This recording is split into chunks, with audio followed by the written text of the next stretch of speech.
Rev the engines! Add Astra.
This realm is...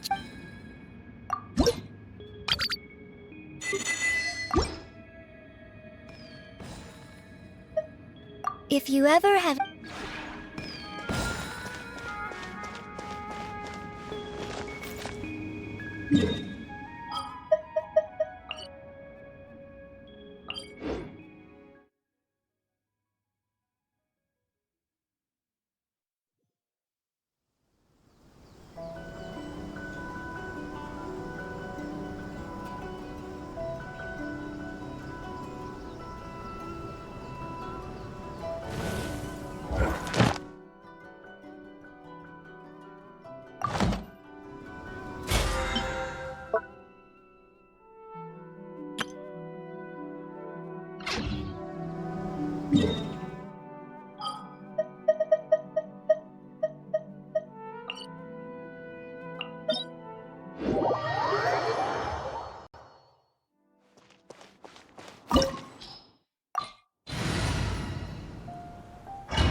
This opportunity is quite hard to come by. Well then, amuse me. Surrender is a valid option. I promise I'll be gentle.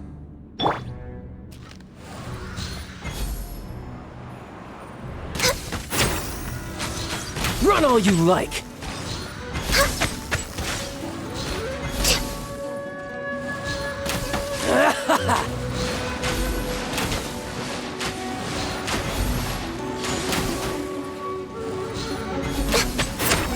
You've made some progress. Guess I should take you more seriously.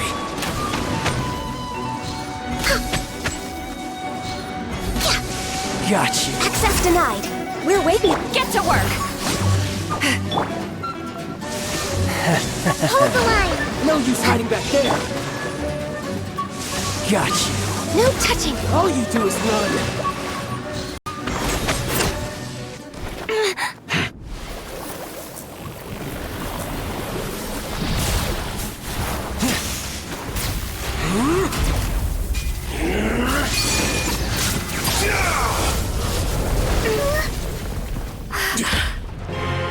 Your strength is praiseworthy. I too shall use all of mine. So, don't you dare disappoint me. Foul legacy, the devouring deep!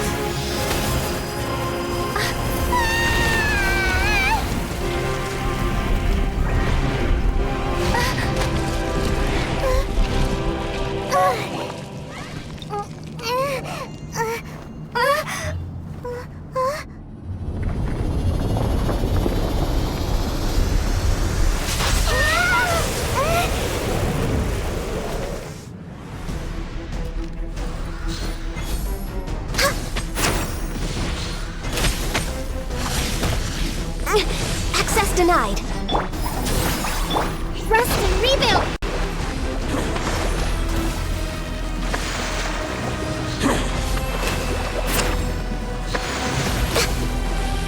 Touching!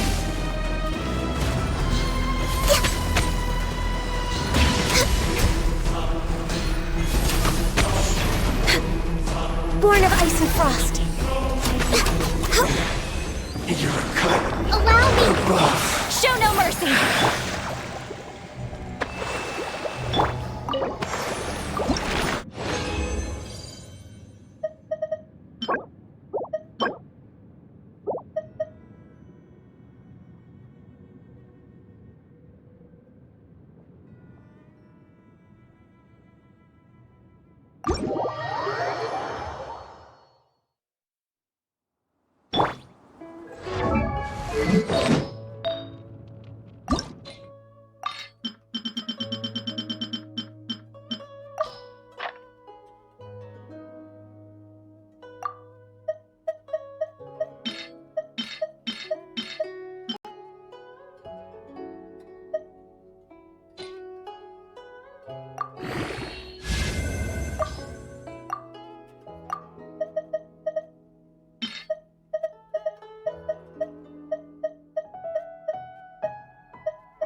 call me just now?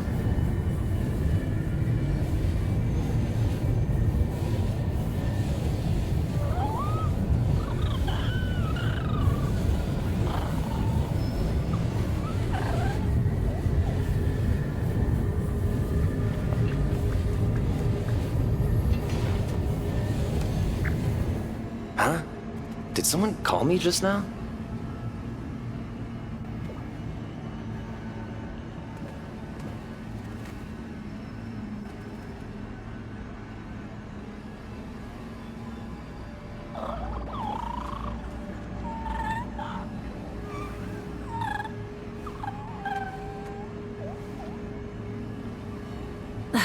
Instead of confining themselves to the Did someone call me heavens, just now? God should broaden their horizons in the world below.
The Spina's on the case!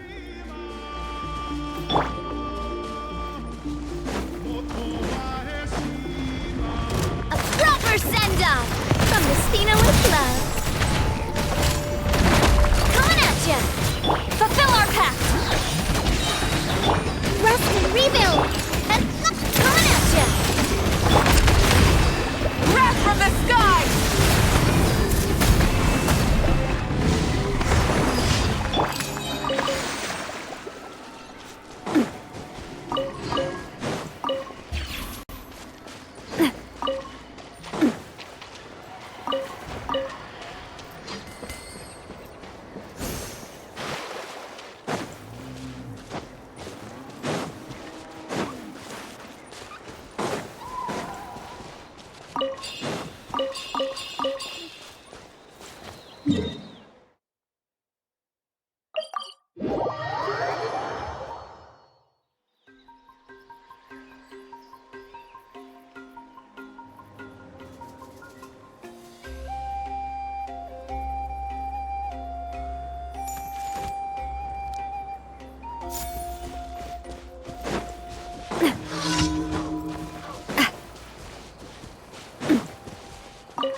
Let's do this then! Well, with rocks. Watch out! Umbrella warfare, I guess. Eat Lalene! Eat Papa! Get him! Show no mercy! Hold the line! That was quick!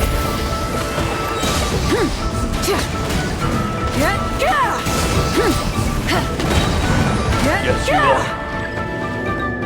Light of the blazing sun!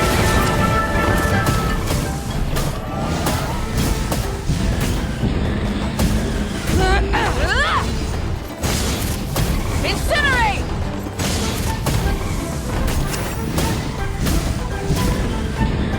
Incinerate! Let's round him up! Watch out! Allow me! That was quick.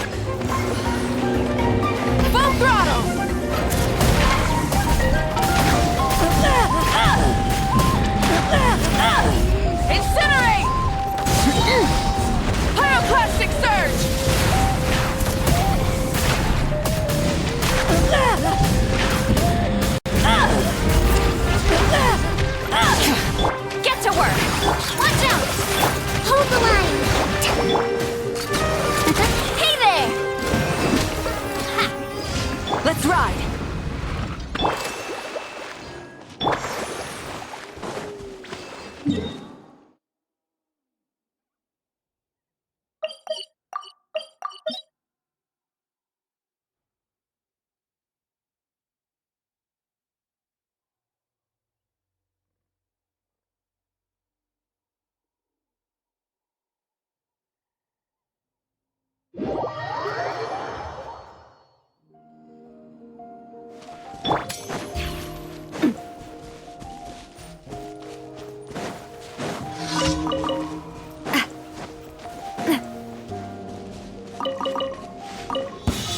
Proper send-off! Here comes From the another. Spina with feeling lucky? This one's got your name! You two! Time to end them! This was new. Allow me! Rev the engines! Don't mind if I do. Light up Let's the do blazing this sun!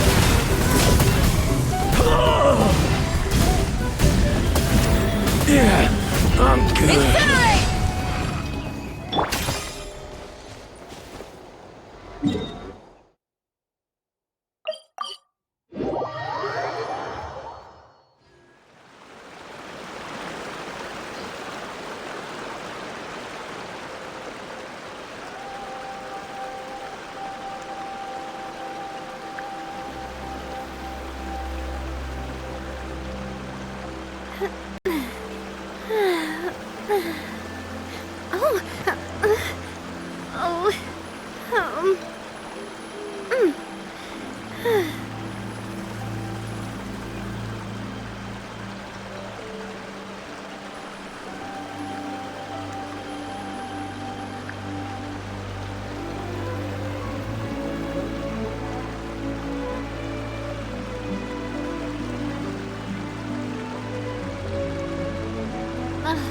I really want to go traveling. I don't mind where we go, as long as I have my friends with me.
Surprises.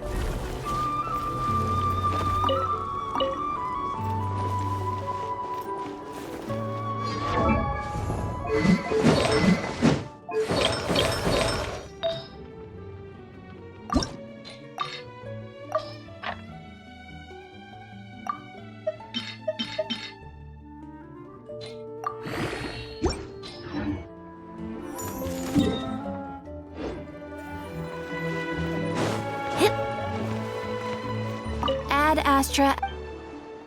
Thank you for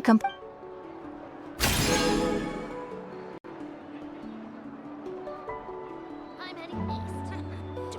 Let's see here. We're in the west then. Interfere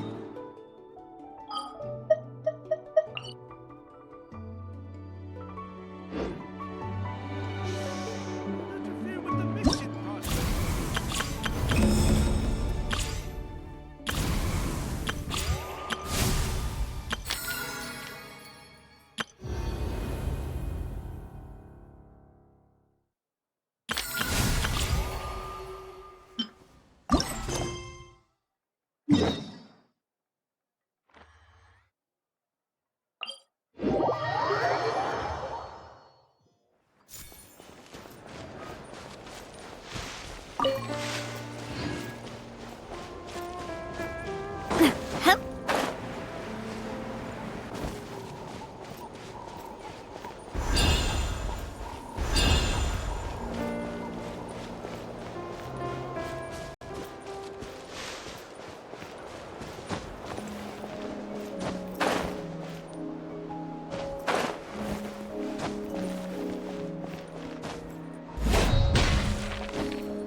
Ahem! What are you guys doing here?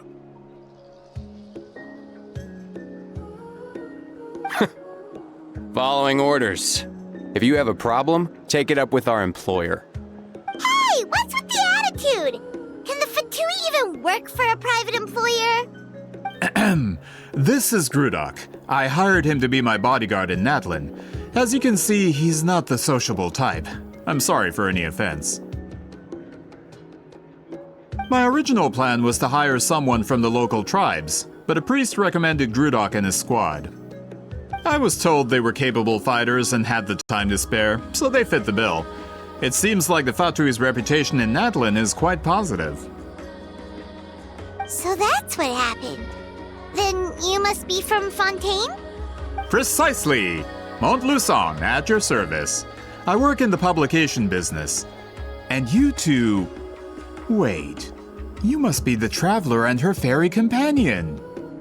Oh, you know us? A golden-haired traveler with a floating companion. There's no mistake. Your exploits in Fontaine have all the makings of a best-selling series. I'd be a failure of a book merchant if I couldn't recognize you. Wow, we're really famous at this point, Traveler. It's truly my lucky day. I know this is sudden, but I was actually looking for you two.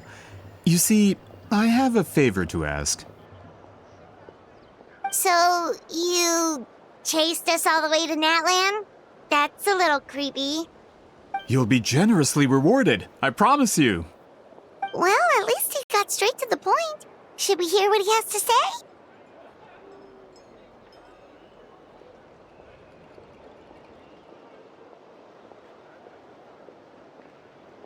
All right, we'll hear your request.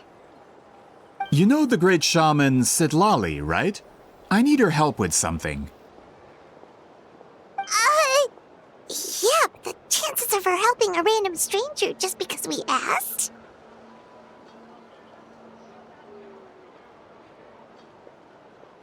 Yeah, see, Lolly really doesn't like dealing with strangers.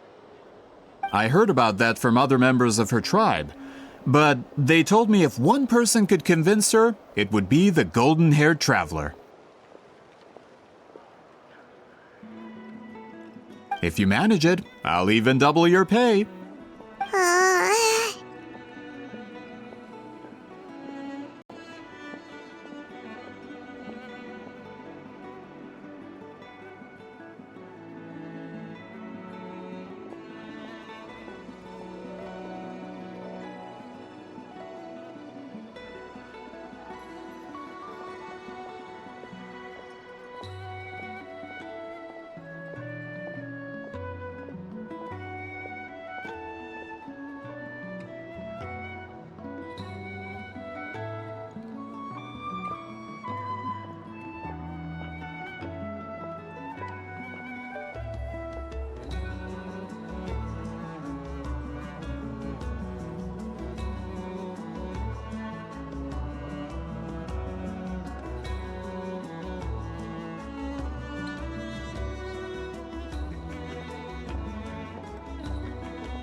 Oh yeah, we should definitely get to the bottom of that first.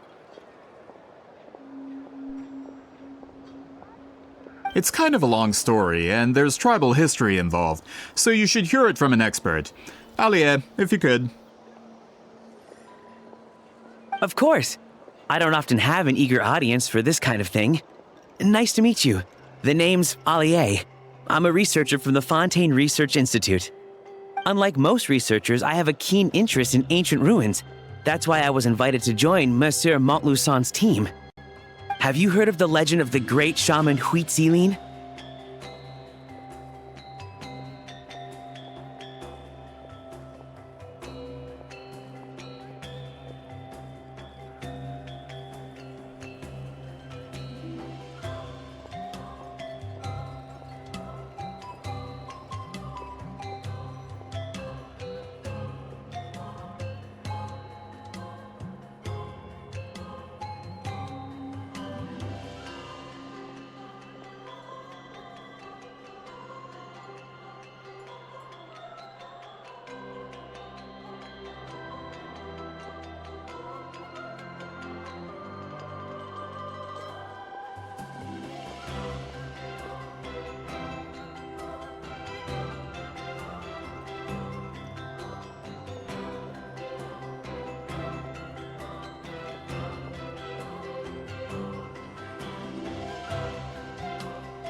Yes, according to local records, she was a color mystic who lived over 200 years ago, and the most adept in her tribe at using that particular technique. Out of all of her exploits, her most celebrated is the Battle of Seven Colors. According to legend, the battle was triggered by an abyss invasion, one of the most brutal in Natlan's history, even from a greater historical perspective. Amazingly, Natlan was able to turn the tide despite being at an extreme disadvantage. The key to victory was none other than a color Huitzilin created on the battlefield. The color was extraordinary, illusory in appearance while also seeming to possess physical form. Legend has it that Huitzilin used the color to construct a magnificent maze on the battlefield and trap all the enemies inside. This allowed her allies to launch a counterattack and ultimately secure victory. Anyway, that's the gist of it. We don't want to take up too much of your time. That story is the reason I came to Natlan. I often publish books about the history of other nations. They always end up faring well on the market. When I heard this story for the first time, I wanted to include it in my next collection, but historical records about Natlan aren't very detailed. We haven't been able to determine where the battle took place, or find any definitive evidence that it occurred at all. Even within the Masters of the Nightwind, people dispute the legitimacy of the story. Some believe it to be a myth. If that were the case, the story would not be fit for publication. But if you're just including it in a story collection, why does it matter if it never happened? Well, you see, the slogan for the collection is Restoring the Truth of History. Naturally, I needed to be factual. That's why I'm here. The Masters of the Nightwind are said to have a tradition of recording past events, so I wanted to consult their records. But I was refused access to the Obsidian Altar. Application after application, and all I received were a few ordinary woven scrolls with nothing to offer. Honestly, I'm just trying to promote their history, and they make such a fuss. According to my research, their scrolls are considered sacred relics in addition to historical records. Naturally, outsiders are rarely granted access. Not to mention, the scrolls we did get to review actually contain a huge amount of information. I just need more time, and I could... We've been over this, Alier. There's no need to waste time on those scrolls when we have a better way. Seat Lally, you mean? Exactly. You're well aware, I'm sure, that Sitlali has been alive for more than 200 years. That means she lived during the era of the Battle of Seven Colors. If she agrees to be my consultant, then no other historical records are necessary. Oh, that's what you want. So, what do you say? I'll quadruple the pay if it helps sweeten the deal. Well, it's not that we don't want to help you.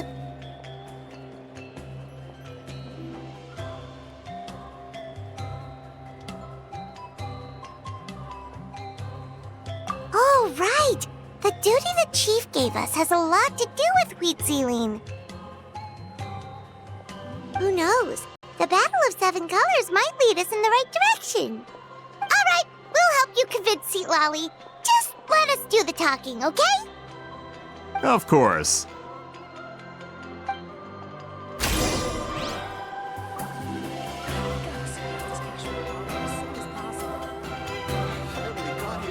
Don't worry, I'm sure they'll show up soon.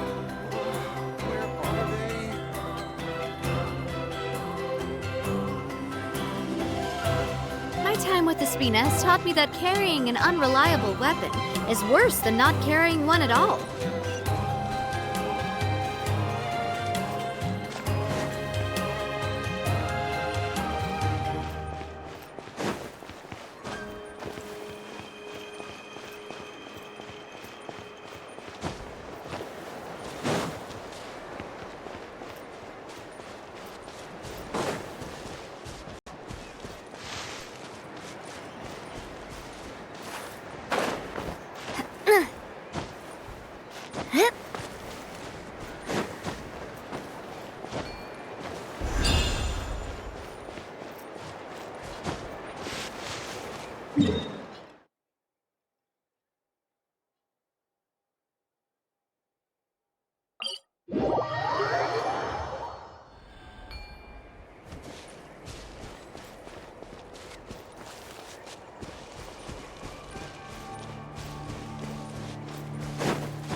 So, this is where the great shaman lives?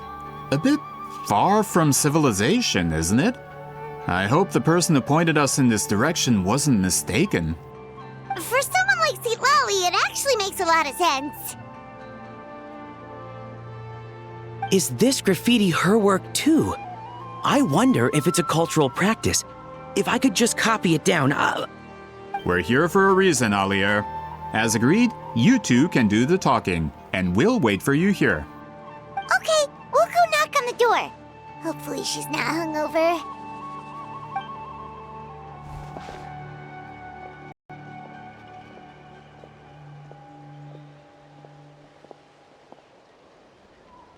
Seat Lolly? Are you there? We need your help with something! Oh, no response. Maybe she's not home.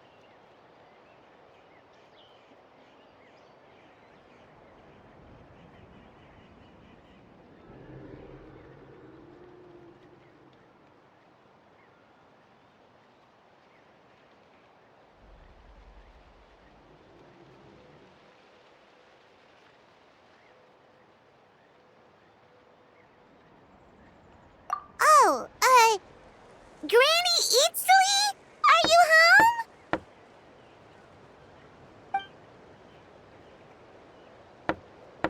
home? Hey, kid! If you're here to challenge me, book an appointment first.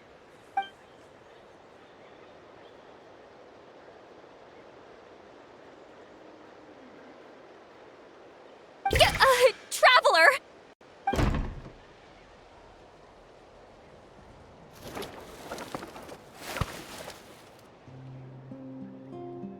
Looks like we came at a bad time. Are you still there? Just come in. We can talk inside. Well, at least we didn't get turned away.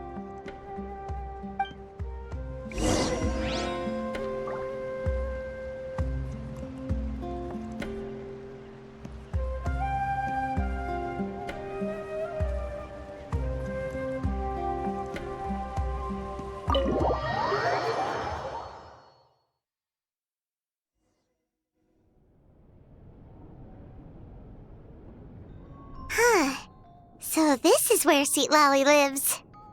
I, didn't have time to fully clean up the place. Complain if you want. Menial housework means nothing to a great shaman like myself.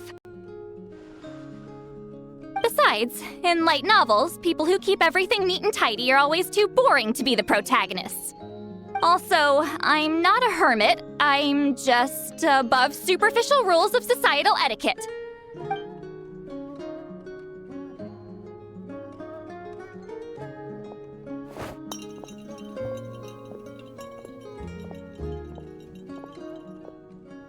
She sure does care a lot about what we think of her.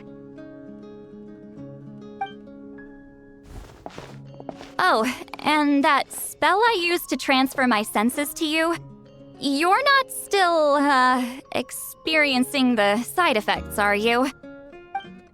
It's my duty as a great shaman to check that kind of thing. Oh, you mean when we could hear your thoughts? Nope. It's been so long, we don't have to worry about that anymore, right? Then why do I hear the traveler's thoughts in my head? What?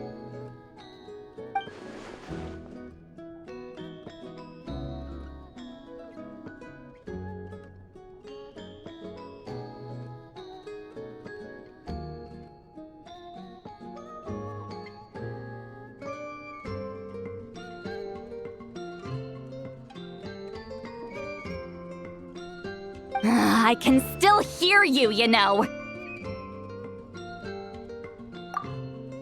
Don't bother. I'll find a way to fix it. First you hear my thoughts, now I'm hearing your thoughts.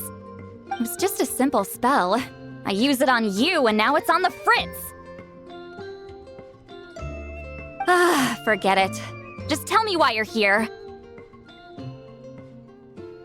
Well, someone asked us to ask you to be their consultant. They have questions about the history of Natlan. So they asked the hero of Natlan to put in a good word? Sounds like they know I don't usually trouble myself with other people's problems. The pay is really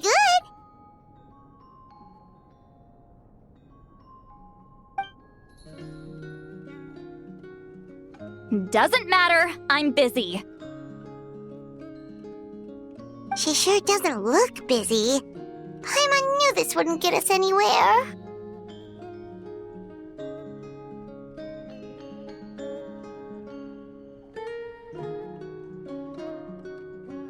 From you?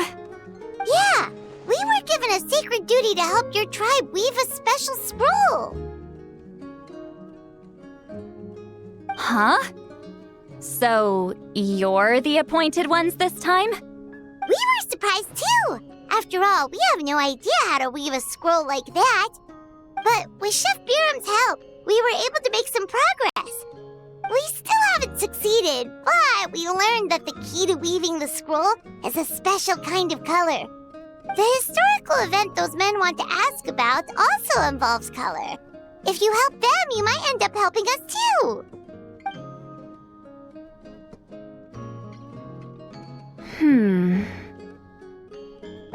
She's giving us that face again. Did Paimon not explain things clearly? I can't decide whether this twist is completely out of the blue or if it was foreshadowed all along. Does that mean you won't help us?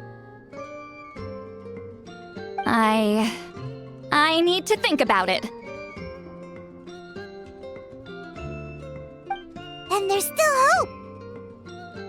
Hey, what's the holdup? Just give us an answer already. You agreed to let us do the talking!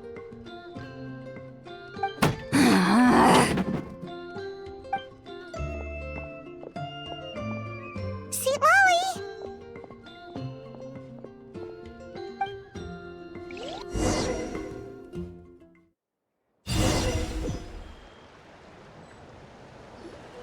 Stand down, Grudok! As your employer, if I tell you to wait, then you wait.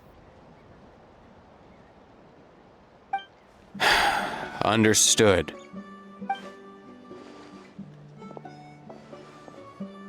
You're the great shaman who's been alive for centuries? But you're so...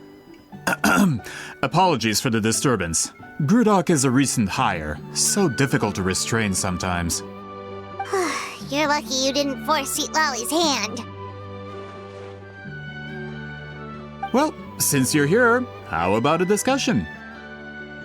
Do you have any idea who I am? Did you think Granny Eatsley would be fooled by your little performance? I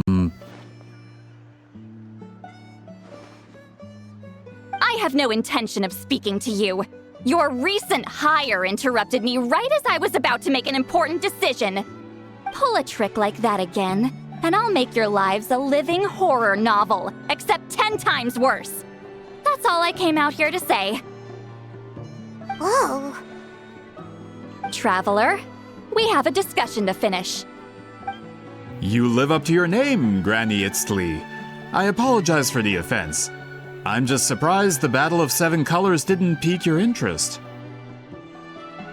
You're investigating the Battle of Seven Colors? Ah, the Traveler didn't get to that part? Yes, I thought the Traveler could help me convince you. But, if I'm not mistaken, you have a personal interest in this matter, don't you? I heard that the great shaman Huitzilin was a friend of yours. You two must have been close. If I can resolve the controversy and prove the battle took place, I'll include it in my next collection. Then, all of Teyvat will learn the truth. With your support, your friend's heroic deeds will once again be known throughout the land. Inspiring, don't you think?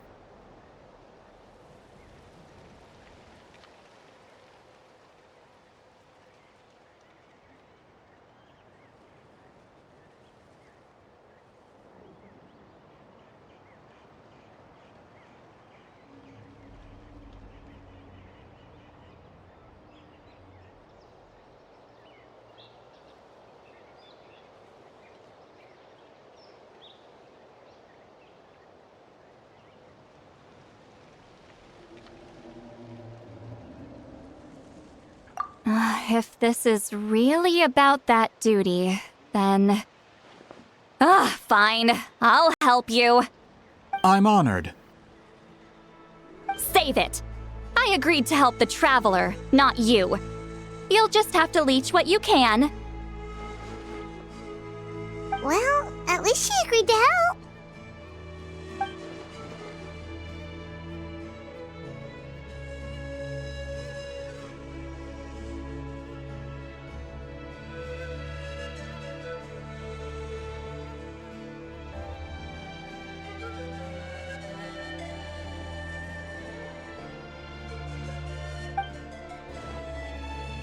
Who are you calling heartless?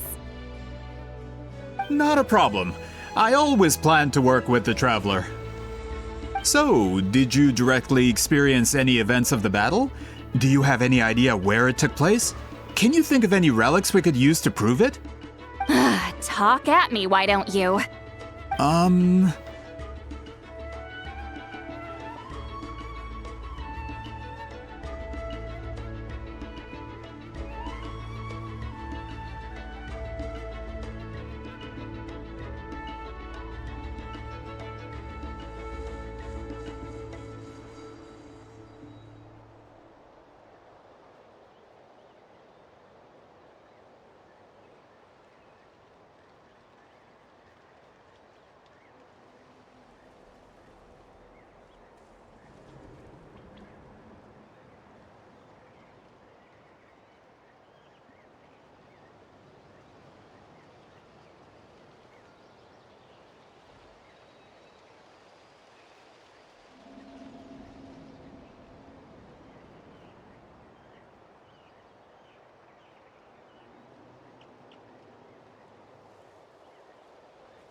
Fine.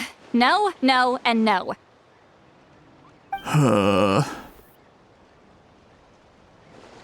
I did live during the same era as her, but that doesn't mean we experienced the same events. I've lived a long time, but I'm not a walking encyclopedia. You decide the angle of your investigation, and I'll provide answers if I'm familiar with the subject. All right. Even if you didn't witness the battle yourself, you still lived through that era. Your insights are very valuable. Alier, you had an idea about where to start, yes? Oh, well, my plan was to consult the members of the tribe in charge of recording history. Then, let's start there. Traveler, what do you say to officially working together? After all, it appears I can only get Miss Citlali's help through you.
You don't seem super invested in this whole thing, Citlali.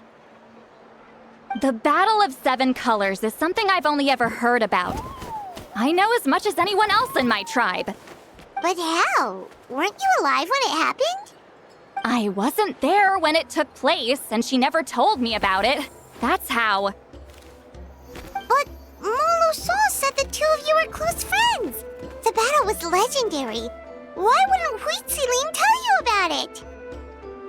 Close friends? More like arch rivals. Something Montluçon would know if he actually did his research. Did you see the graffiti outside my house? That's not my doing. All students from Huitziling School of Shamanism must pass an extremely difficult trial before graduation, defeating me in battle. Those graffiti drawings are how they challenge me.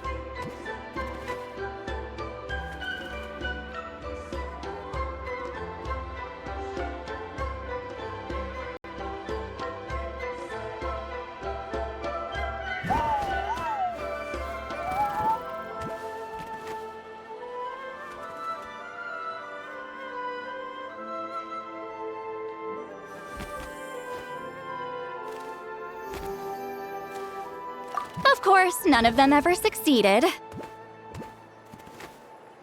So, after Wheat Ceiling's death, her students had no choice but to modify the requirement. Instead of defeating me, all they have to do now is last long enough.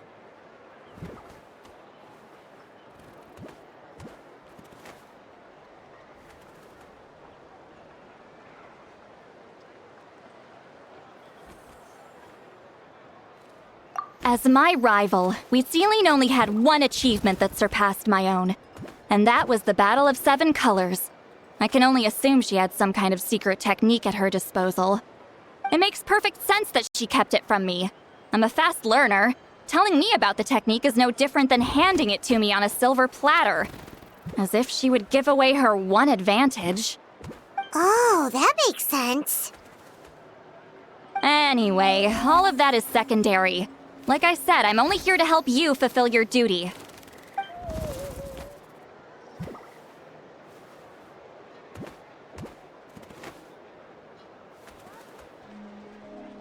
Don't misunderstand. This duty is important for my tribe, too. A great shaman should do her part to see it done.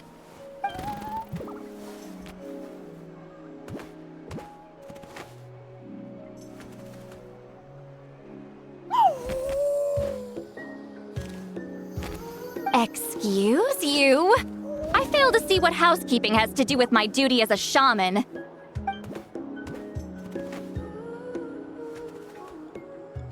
Why is it that you're the one whose thoughts are exposed, but I'm still the one suffering? I need to get to the bottom of this.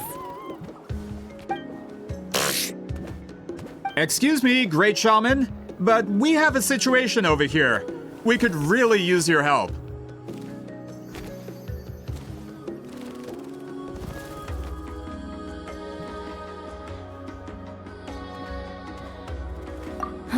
Okay.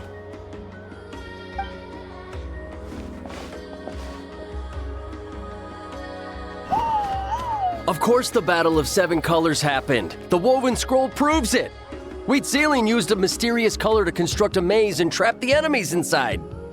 That's just your interpretation. There's more than one way to understand that scroll. Besides, constructing a maze out of color is ridiculous. Wheat Ceiling was one of the most powerful shamans of her time. She definitely could have pulled it off. That's the biggest problem. She had students. Why not pass it down? A technique that powerful? And no shaman since has ever used it? Her students are keeping it a secret, of course. If you knew a technique like that, you'd be a fool to show it to just anyone.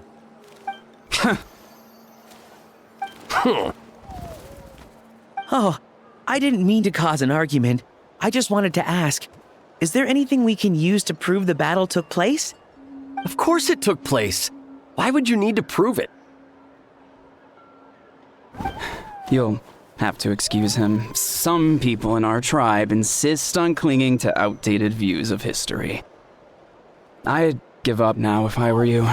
It only gets more ridiculous from here. Please don't fight. Wow, so the battle really is controversial. Am I the outdated one? Kids these days can't find anything better to argue about? These arguments are precisely why I hesitate to include this story in my collection. Neither side was able to offer anything useful. What should we do?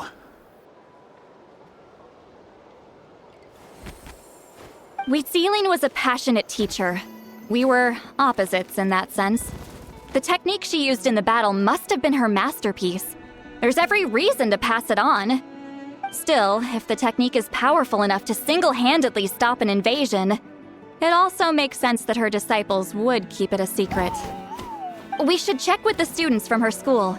If we can confirm the technique exists, we can deduce certain things about the battle. But as far as I know, most of the shamans from her school occupy high positions in the tribe. Not the type of people outsiders like us can speak to on a whim. Right. The obsidian altar is off limits to you.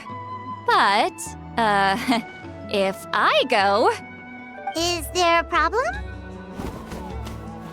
Most of Wheat Ceiling's students are respected priests in the tribe. But that means they had to go through me. Or try at least. I, of course, humiliated them from a young age. Those who hold the position now are the ones who lasted long enough before I wiped the floor with them.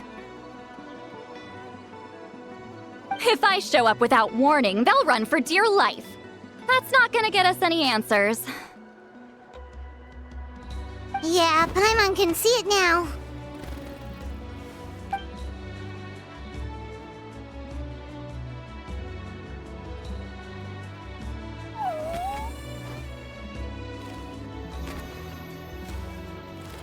Hey, don't jump to conclusions. That was just a metaphor.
Only you have the guts to joke like that with me, Traveler.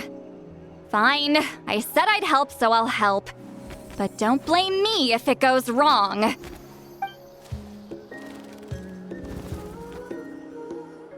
the rest of you can wait for us here. We appreciate the help.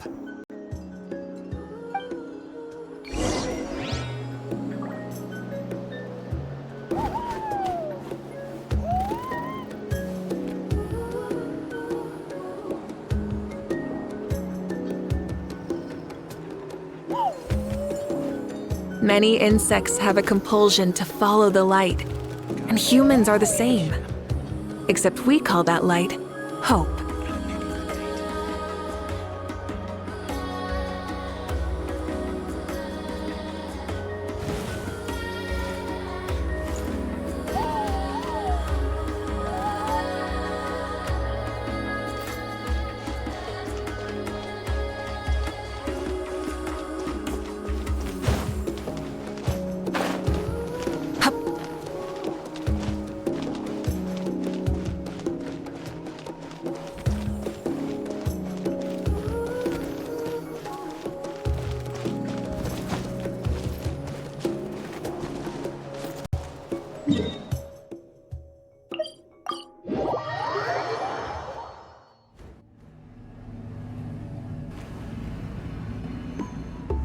Oh, are you in the middle of a ceremony? Granny Eatsley?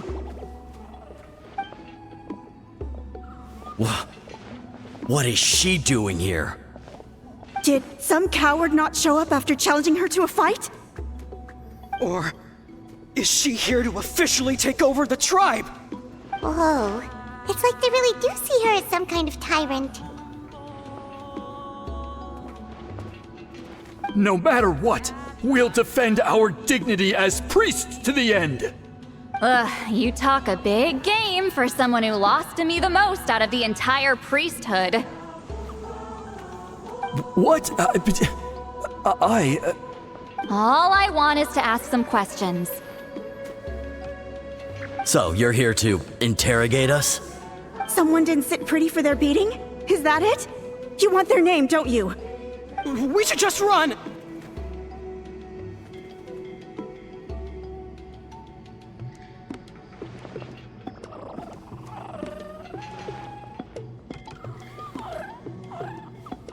Yeah, with the hero of Natlan here, Granny Eatstily will be on her best behavior. Sure, whatever you say. Oh, it's the Traveler and her companion. That does make me feel better. How can we help you? We wanted to ask about the technique you inherited from Wheat Zealing. Huh. So you can eradicate our school once and for all? Disciples of our school have challenged her year after year, just as our master instructed. Sounds like she's finally had enough. Well, you're not wrong. If we want to protect our legacy, one of us needs to run! Not this again. Just how much did you traumatize them, Sweet Lally?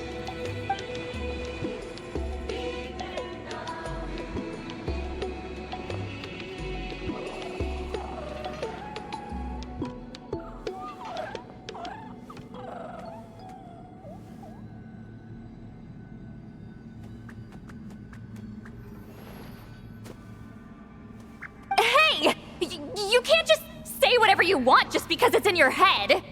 I'm Granny Eatstily. A mere mention of my name and kids burst into tears. Love and respect? No one has the guts for that.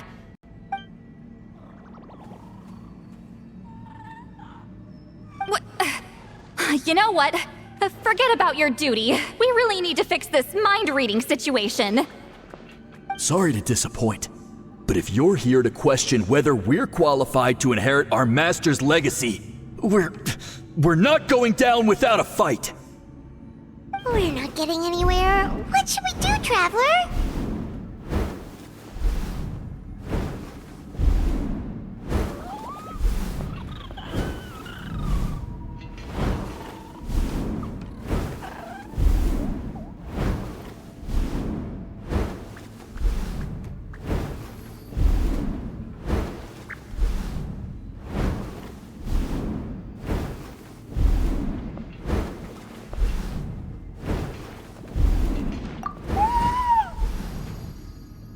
Huh? Oh, it's you. Elder Tlapo! Oh, we must have disturbed your meditation. Our deepest apologies. Please forgive us.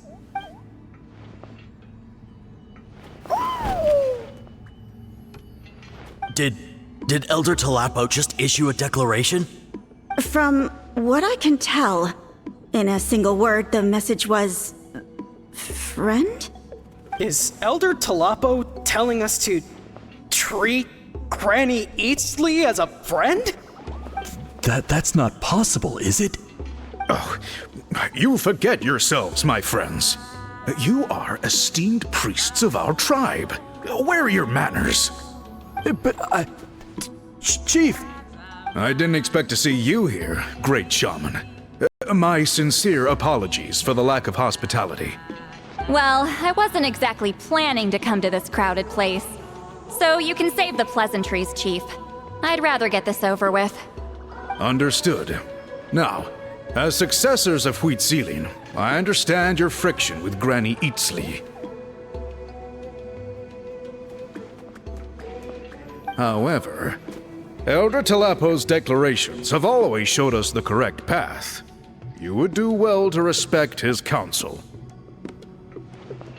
So, mind your manners and allow Granny Eatstily to ask her questions. Good thing Elder Tlapo and Chief Biram are on our side.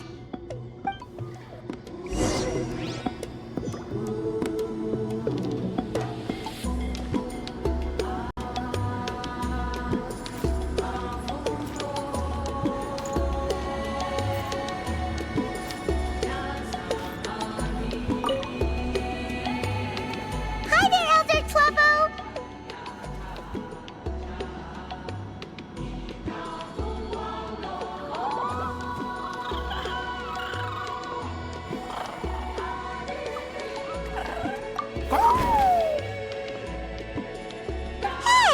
seems pretty happy to see us. He's the one who put you in charge of the scroll, right? Yeah, Elder Tlapo appointed us to the task.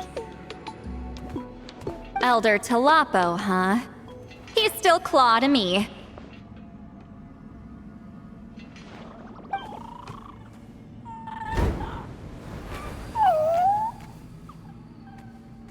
Hey, don't pull that cutesy stuff with me. You're an Iktomisaur Elder now. You occupy an eminent and important position within the tribe. So, you already know each other? Claw was only this big when we first met. He was Wheatzealing's Saurian companion back then. She kept dragging him to my place, so over time, we got to know each other.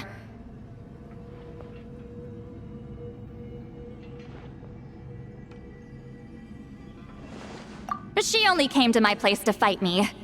But at the same time, she always claimed to be my friend. She was the only one who dared to try, at least. Well, you've lived a long time. You've probably made a bunch of friends over the years, right? The more time you have, the more friends you lose. Oh, Anyway, let's get back to business. I hate talking about the past.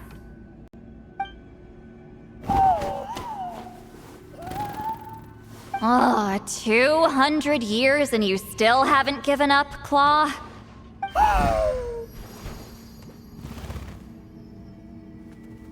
I still haven't made up my mind, so you should head back. Traveler, Paimon, let's go.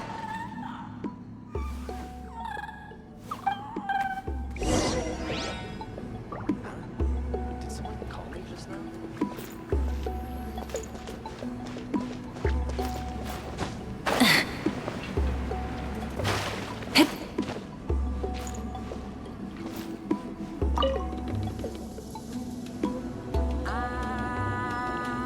Hey there, Chief Biram!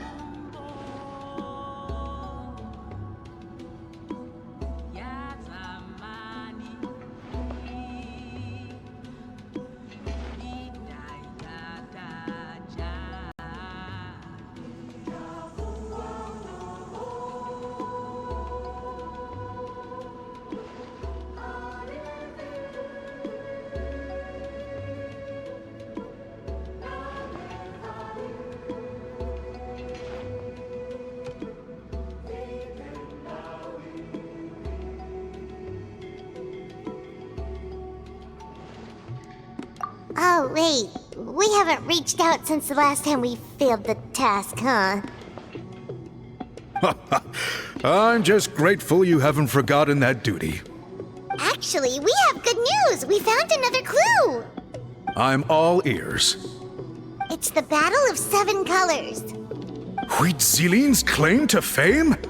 That sounds promising. But the battle took place hundreds of years ago. An investigation is bound to be difficult. True, but Granny Eatsterly promised to help. Is that so? Huh. I've tried seeking her help in the past, but I never managed to coax her out. You should cherish this opportunity. Hey, don't complain! None of the previous chiefs succeeded either. Forgive me.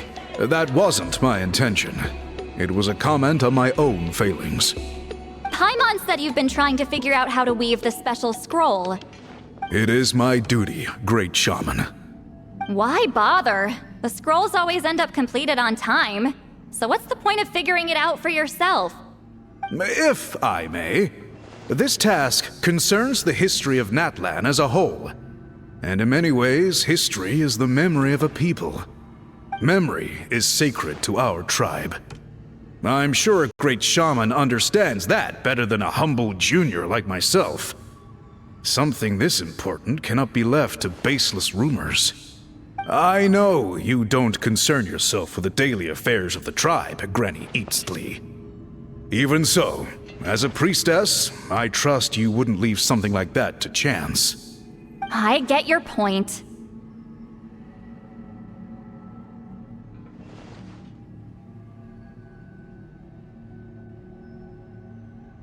Of course, the one time I wish you could read my mind, it doesn't work.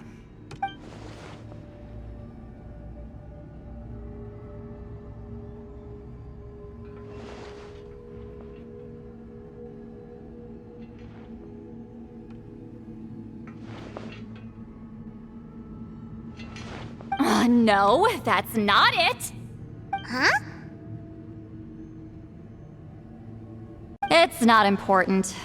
Rest assured, Biram, with my help, the Traveler and Paimon will definitely be able to complete the task. You have my thanks then.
Huh.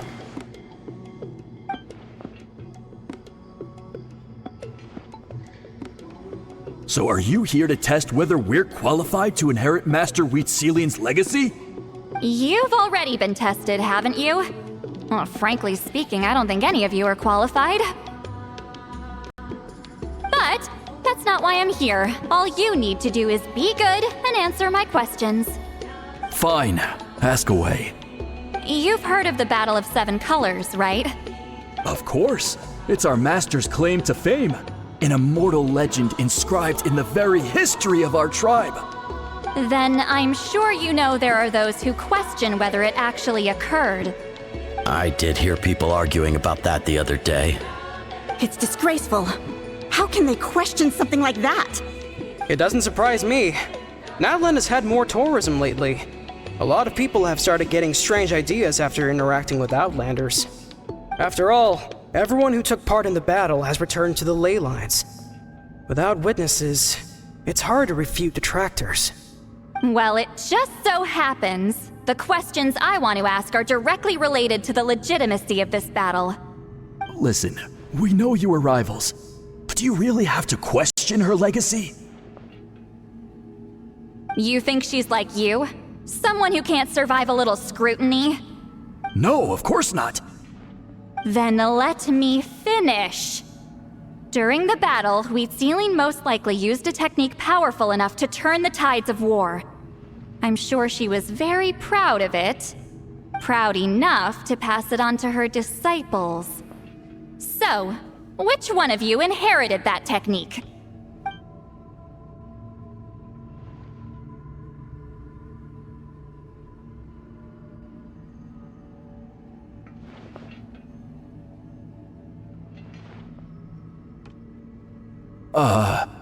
I don't think any of us have heard of it. Listen, I'm not trying to take it for myself, so be honest. With or without it, I can wipe the floor with any of you. Yeah, no objections there. But I'm telling the truth. None of us have ever heard of that technique. What's wrong with her? Why would she let it go extinct? Master's body of work is massive. No one student could hope to learn all her techniques. Mastering just a few already takes a lot of effort. Master had no choice but to recruit many students, split up what she knew into different portions, and pass it down through various individuals. So even though we see ourselves as representatives of Wheatselian's school of shamanism, what we know isn't the sum of her legacy. Actually, I know of a shaman family that inherited some of Master's techniques. The family fell on hard times and lost the right to the priesthood. Still could be worth a shot. But if they inherited Wheat Ceiling's secret technique, shouldn't the family be thriving?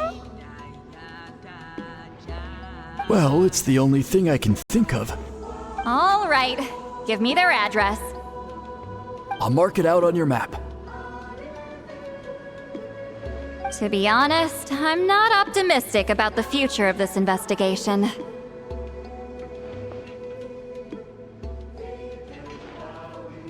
That's because the request came from you. You don't know the power of your own words, do you?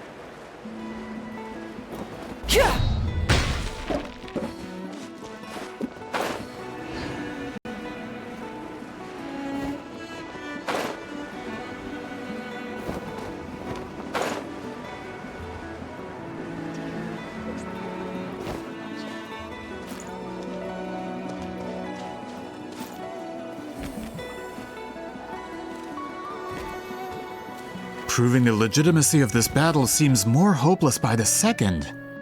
Nothing we can do about that. Well, even if our investigation ultimately proves the legend to be false, that's still a worthwhile result. Although I'm here for business purposes, I have a personal interest in this as well. I'm drawn to matters of historical truth.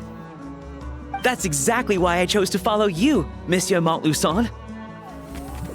Listen, I'm just updating you on the situation, not asking for your opinion. I don't really care whether you continue your investigation. And Traveler, you came to me for help with your scroll weaving duty, right? You thought looking into the Battle of Seven Colors could give you answers. That's understandable. But based on our progress, I'd say this is a dead end. Instead of wasting time, you might consider taking a different approach. I'll try to think of another way to help you. Respected Traveler, let's not forget about the compensation I promised. You shall have it in full. Extra, if that's what it takes.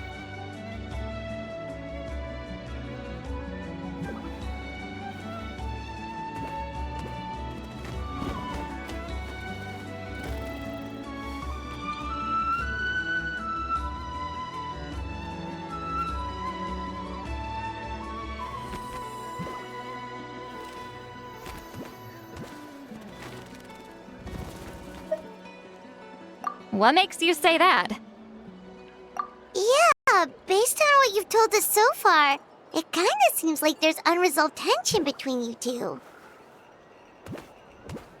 You think so?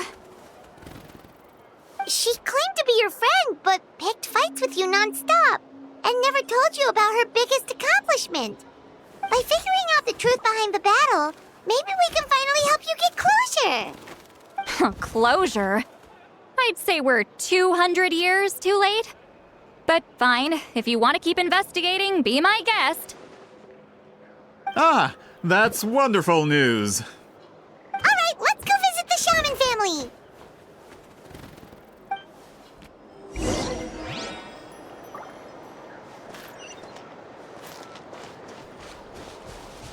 Gotta pick the right location. Hello, are you Aishaman? Yep, that's me. Huh? Granny Eatsley? Get up! In a crowded market like this, the only person who should be trying to hide is me. My apologies.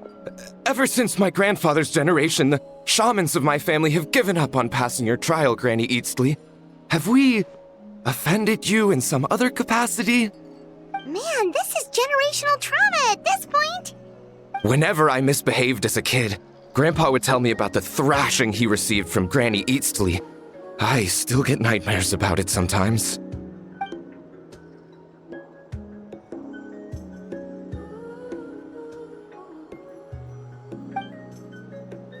don't get any funny ideas. This was your idea, remember? Keep asking your questions. I'm going to find somewhere quiet to wait.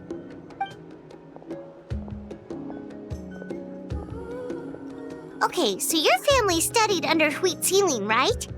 Yes, although that pretty much ended with my grandfather's generation, unfortunately.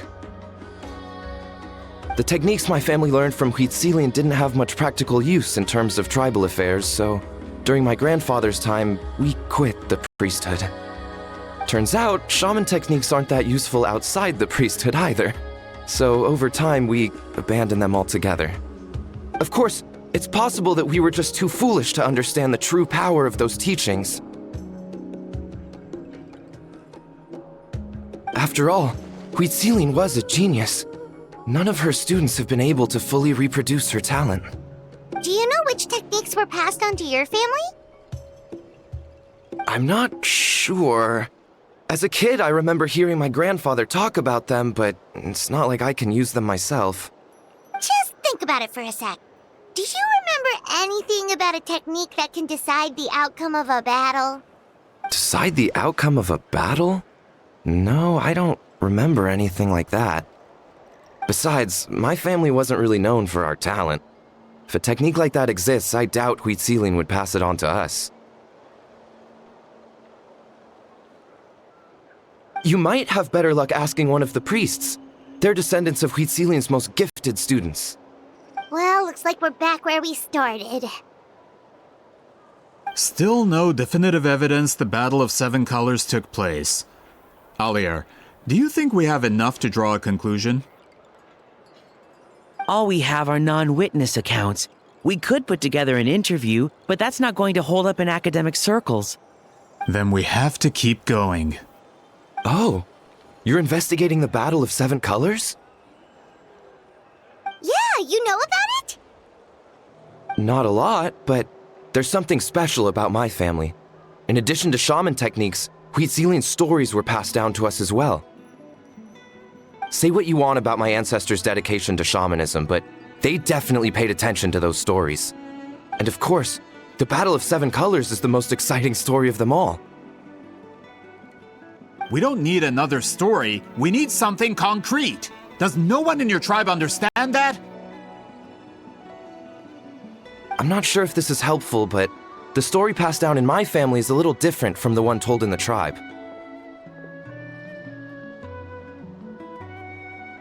Really?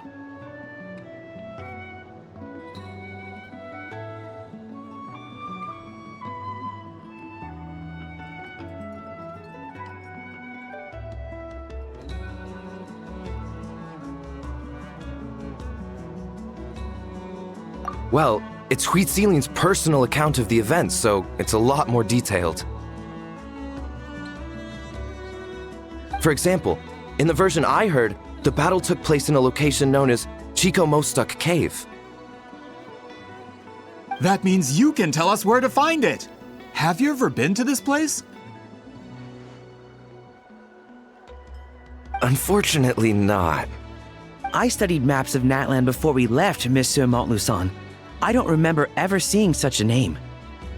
Could your ancestors be mistaken, Mr. Eshemin? It's unlikely. My family may have let the shamanism side of things fall by the wayside, but we're serious about these stories. In the words of my grandfather, some things deserve to be passed down more than secret arts. If Whitzelin's version of events differs so much from the general understanding, that makes it even more likely the battle is completely made up. Yeah, that's disappointing. Oh, hold on. You mentioned the Chico Mostuk cave? Oh, yes? Can I clear something up for you? It's been more than 200 years. Huh. I never thought I'd hear that name again. What do you mean?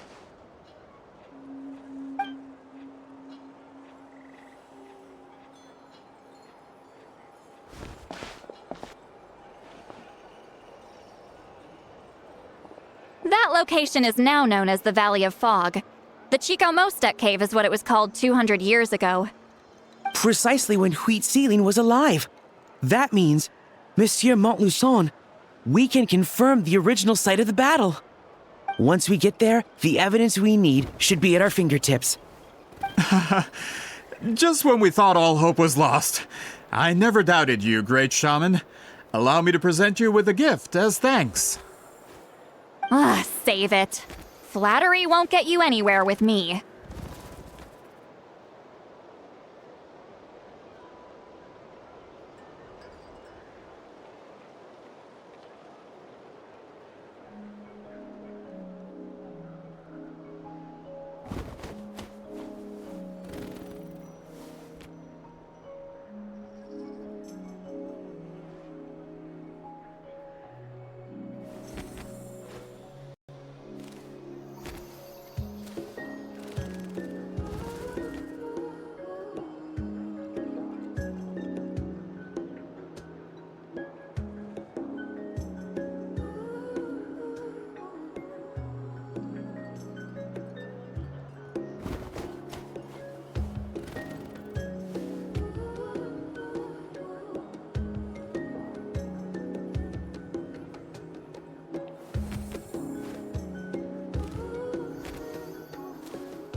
Mr. Montluçon works in publishing.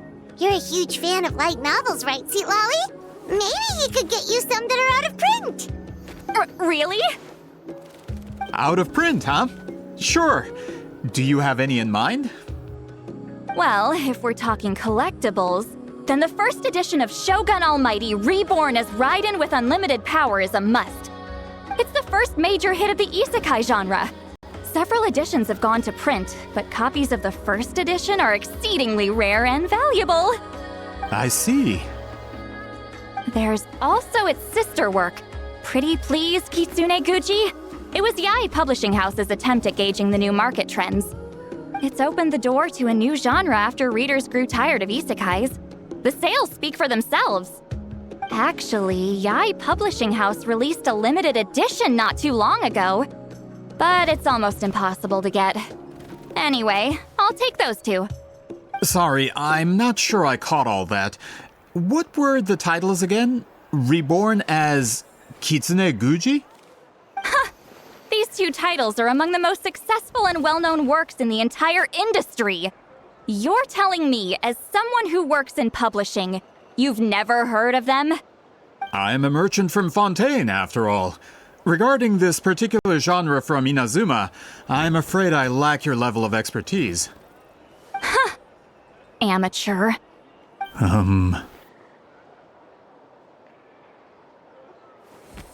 Of course! Sounds like a perfect arrangement.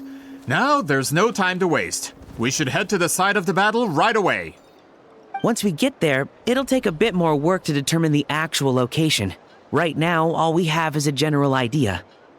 Well, I'm sure Miss Sitlali can help us with that. Have you even looked at the time? It's already evening, and I have important plans tonight. You expect me to work through the night? Well, what do you think, traveler?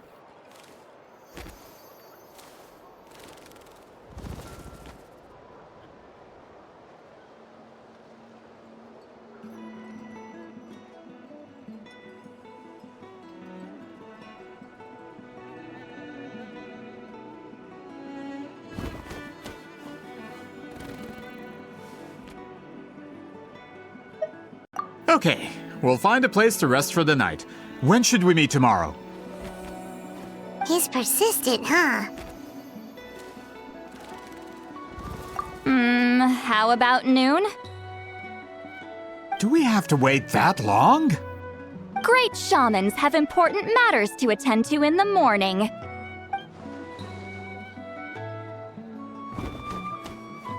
That's only because I have important tasks to complete at night.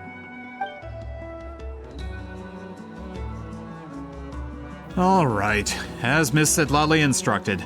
Let's meet back up tomorrow at noon. We'll be waiting at the exit of the tribal settlement.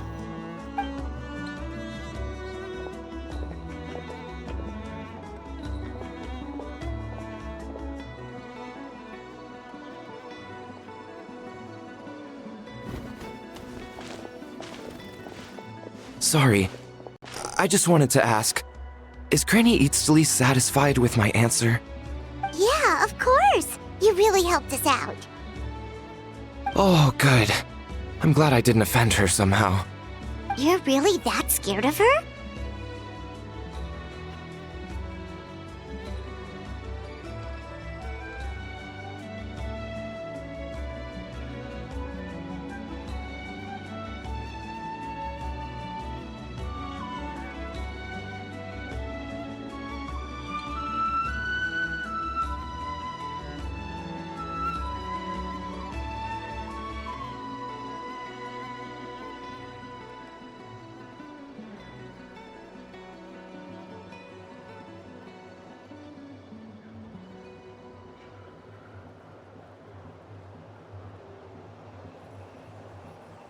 To be honest, Granny Eatsley almost never interacts with ordinary tribespeople like us.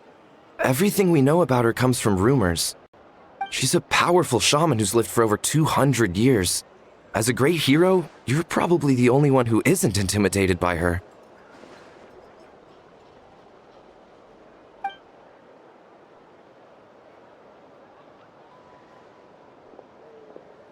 Well, thanks for today, Sweet Lolly.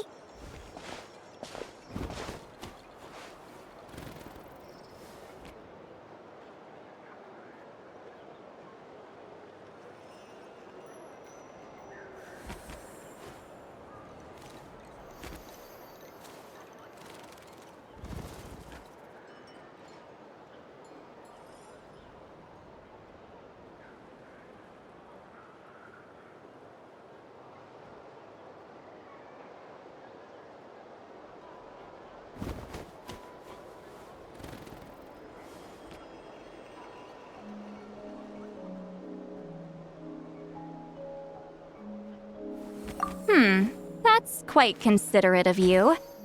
All right, let's grab a few drinks. Just like last time.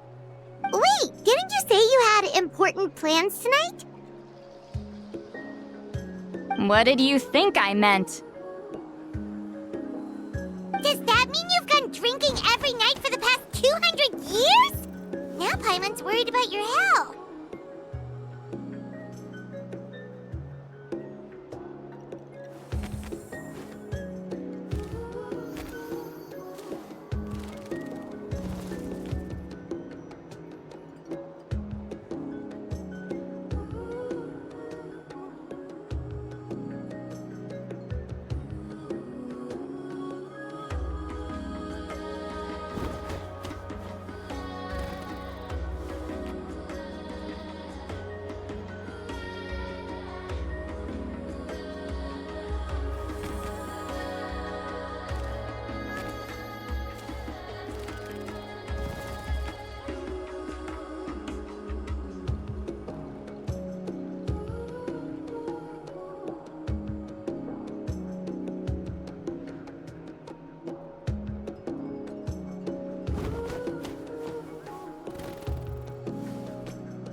No, I've had enough socializing for one day.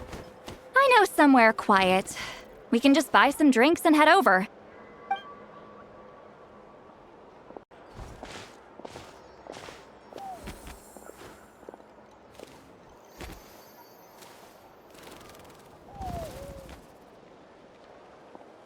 Which will also give us a chance to solve the mind-reading issue. Considering the necessary spell work, I'd rather do it in private.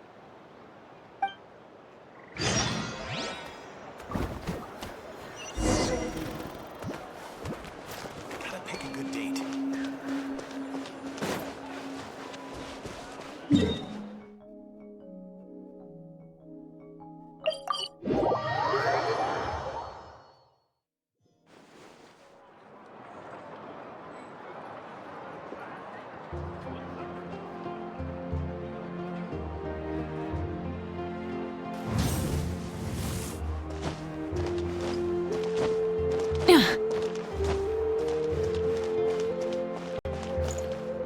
What a place.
Try and stop me!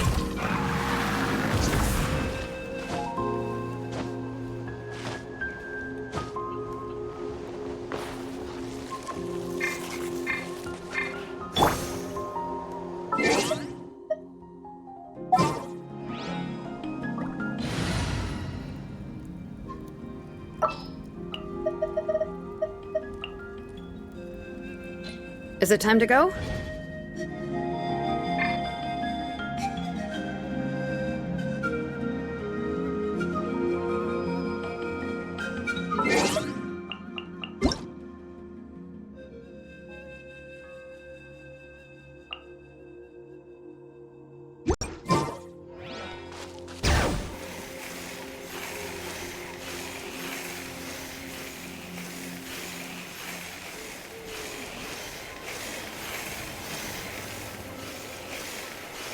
Is this the place? No, further up. Further up?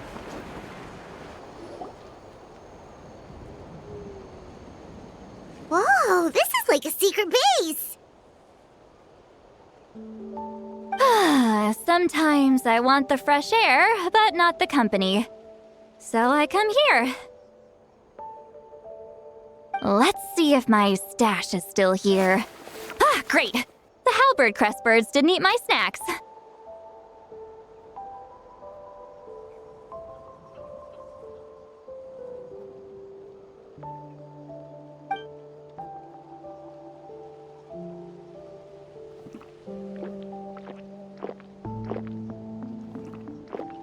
Now for the mind reading issue.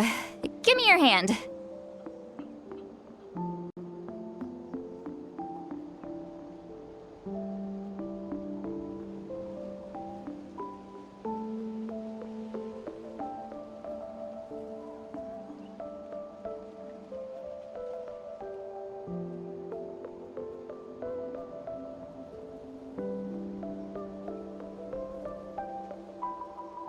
It might take a little longer, actually. I just need to share my senses, make a clean break.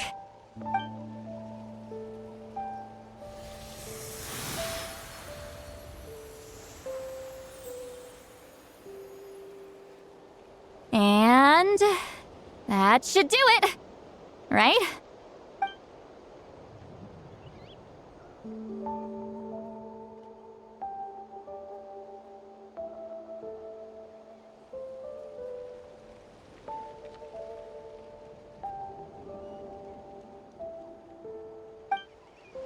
You're not wrong. Hold on! Why do I still hear you in my head?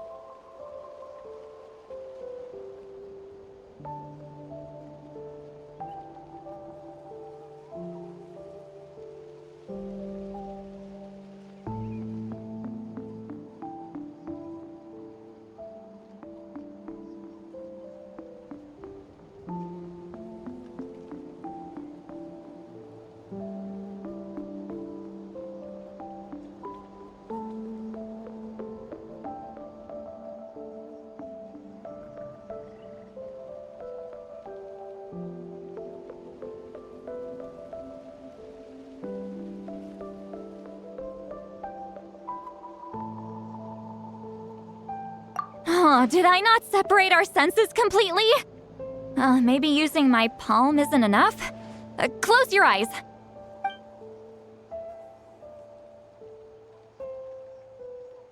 Oh, please work, please work. A great shaman should be able to handle this. Okay, what about now?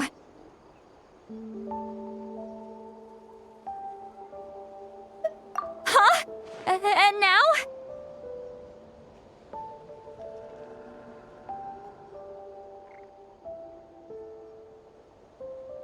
Huh. Whenever I try to remove the effect, it just flips direction and gets worse.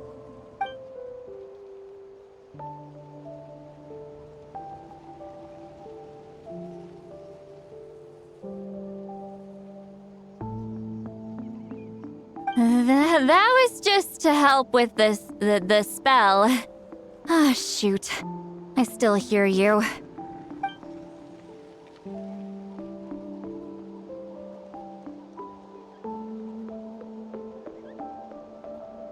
For a human soul, to lose the boundaries of the mind is to drown in the sea of consciousness without a concept of self. Wait, that sounds bad.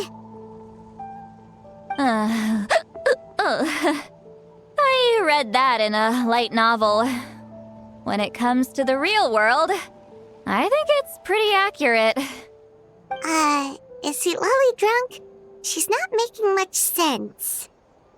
Anyway, we'll just have to leave it for now.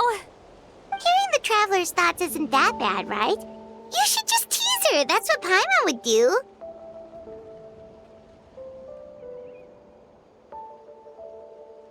It's just... I'm not good at this. I'm not used to being close to people. Sorry, I said we could be friends, but I guess I'm not ready. I'm used to being Granny Eatsley. Someone intimidating, someone people are scared to approach. I don't have to deal with people that way.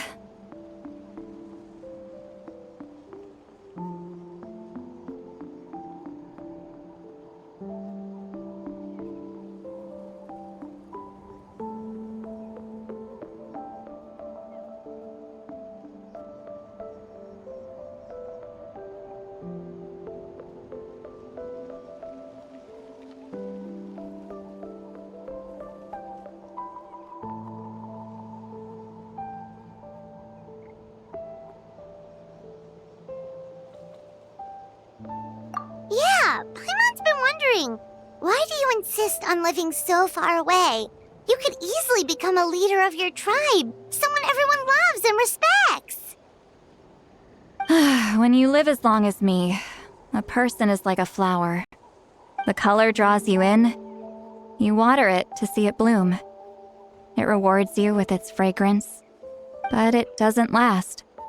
With the passing of the seasons, everything withers away. You can try to water it, but it will never bloom again. Even if the same plot of soil is covered in flowers the following year, the one you remember won't be there. That's just how it is. Most of the people in my life will be gone one day, just like a flower. Getting close means losing friend after friend for hundreds of years, until the weight of their memories crushes my soul. If people don't care about me, then I don't have to care about them. It's better if the people in my memories are nothing more than fleeting strangers. Sweet Lolly.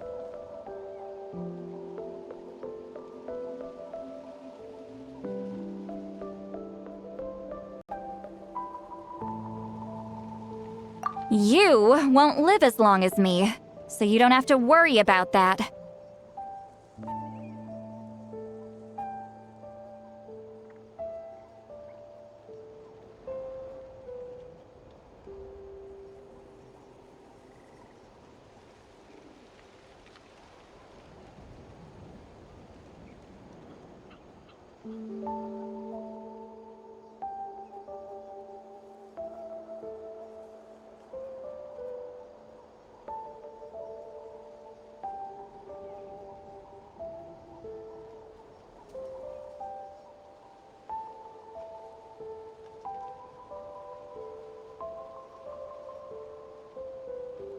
Really?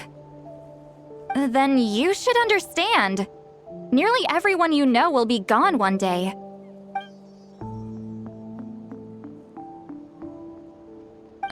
Traveler?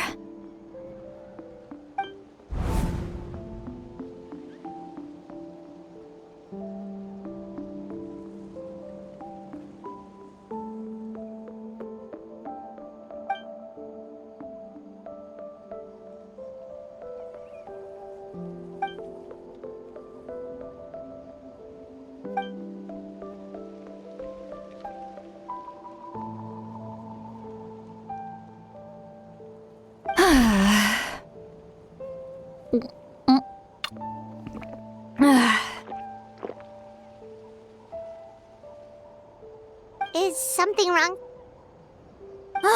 Stupid mind-reading side effect won't go away. It's not like I want to hear you complain about me all the time. Okay, she's definitely drunk. See, Lolly, maybe take it easy? At this rate, you might sleep past noon tomorrow. I'm not drunk.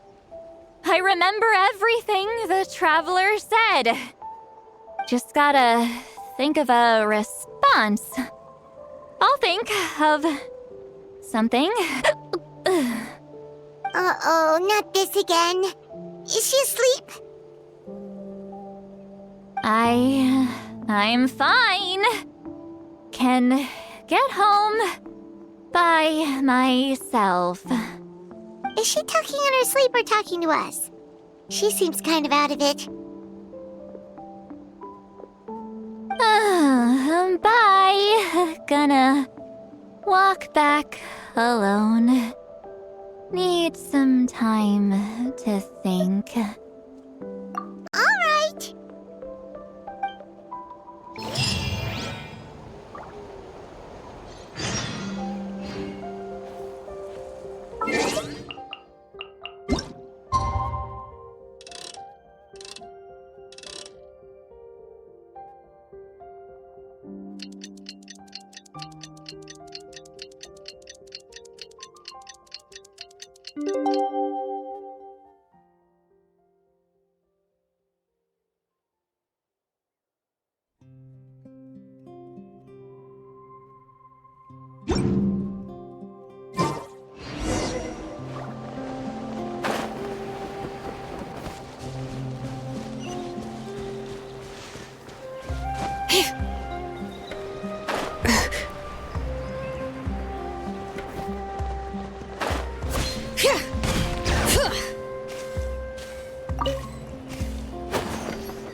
decided to meet yesterday. Who knows if Sweet Lolly will show up on time? She drank so much last night, she might not even be up yet. Ahem. Sweet Lolly! No need to sound so surprised. Drinking is just a way to pass the time. I mastered the art of moderation long ago. Last night doesn't count. It was a minor slip-up, that's all. Anyway, I gave everything a lot of thought, and I think you're right about something. The Battle of Seven Colors holds the key to a lot of the answers I've been searching for. So that's why you're here so early. Traveler, great shaman. Sorry to keep you waiting. Shall we head out?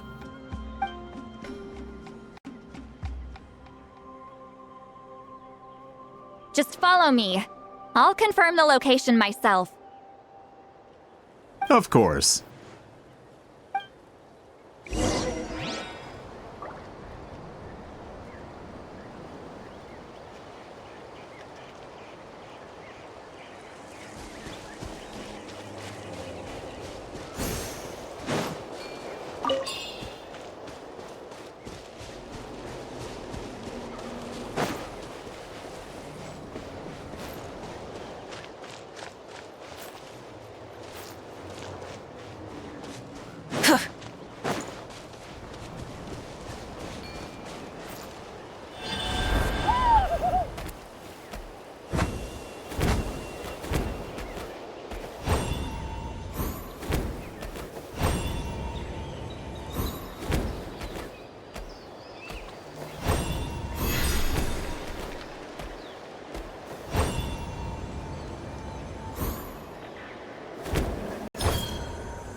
This should be it.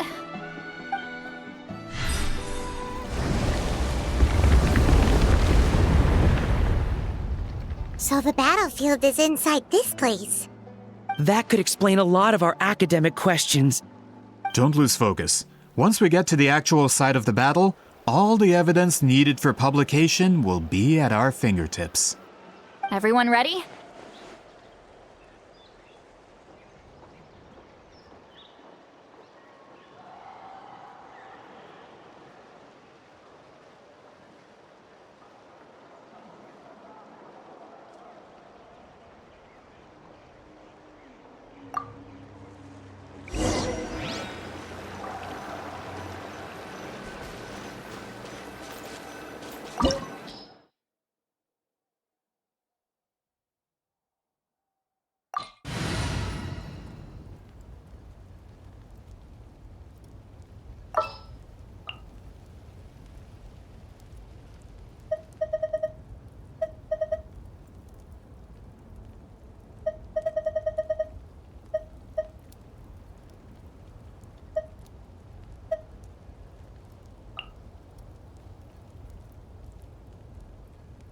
Want me to come along?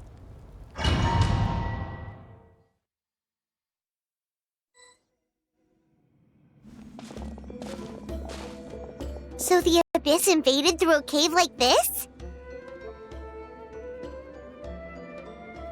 When the Abyss first began to corrode the ley lines, they took every opening they could get. All the items here should be useful for our research. You're not to touch a single one without my nod of approval. I don't support invasive excavation techniques either. Ah, of course. I'll defer to the experts on this matter. Well, shall we continue?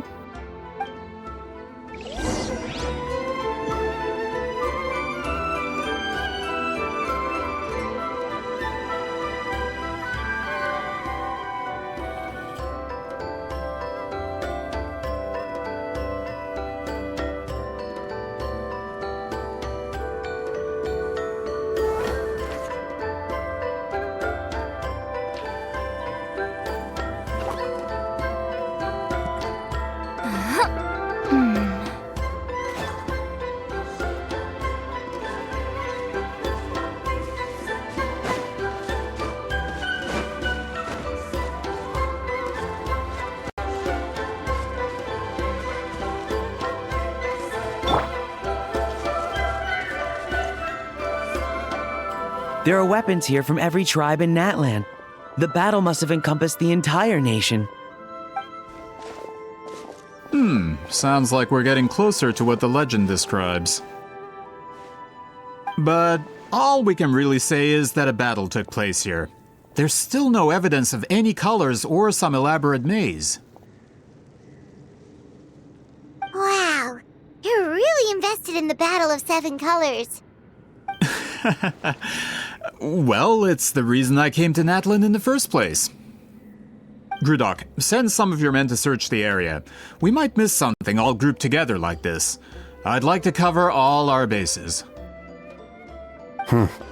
All the bases. You got it.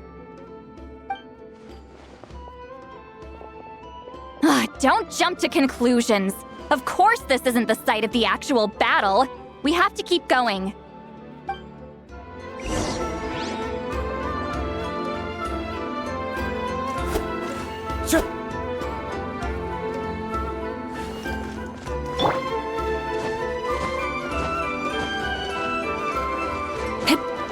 This wall is in our way! I might have an idea.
Dia, Traveler, try removing that sphere. Right?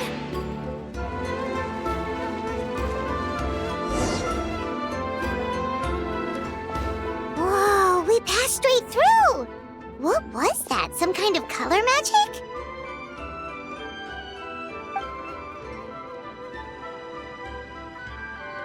It's very close to the technique Wheatsealing might have used.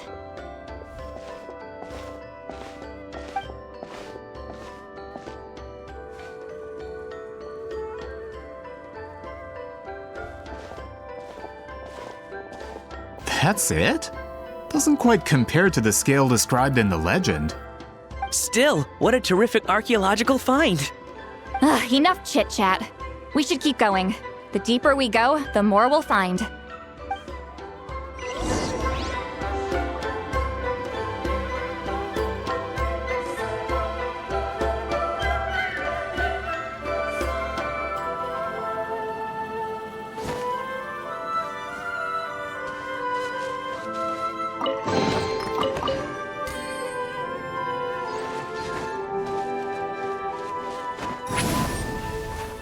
Take me up!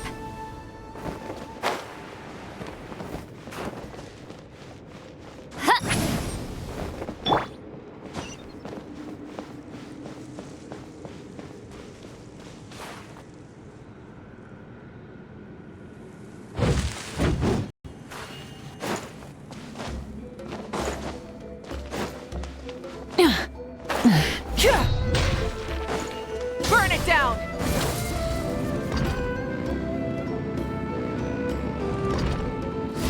Hold on. If we step here, we might fall through. You mean there are traps in here? Remember how we were able to pass through the wall just now?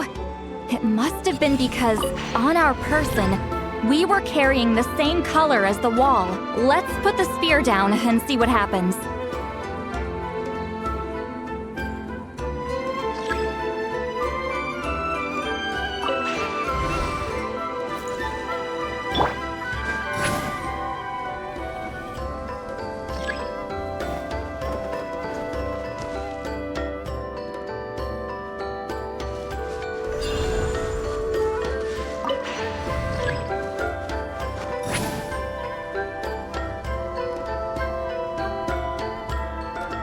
Whoa, you're right. We can keep going now. Take me up!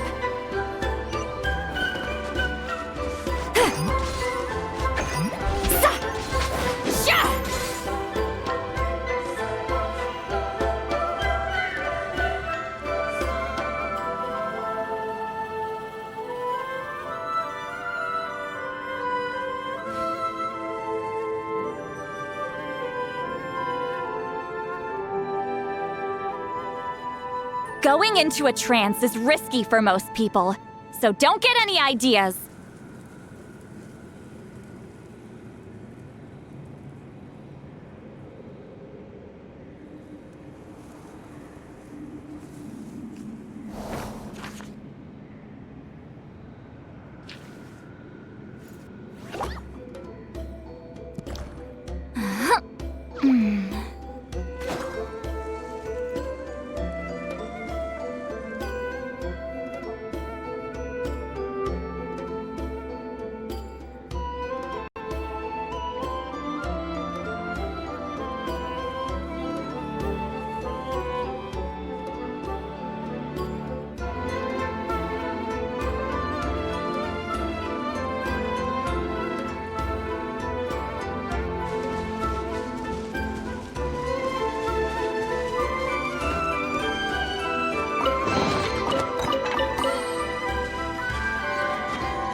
Wait, what was that?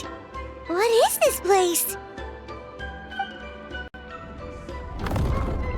Look! A maze made of colors. It's real. I can't believe it.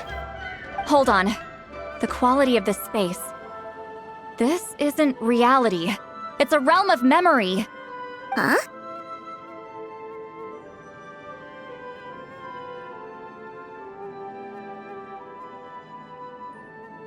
No. This is a space constructed using memories as a medium. The principle is similar, but the two are not the same. Correct?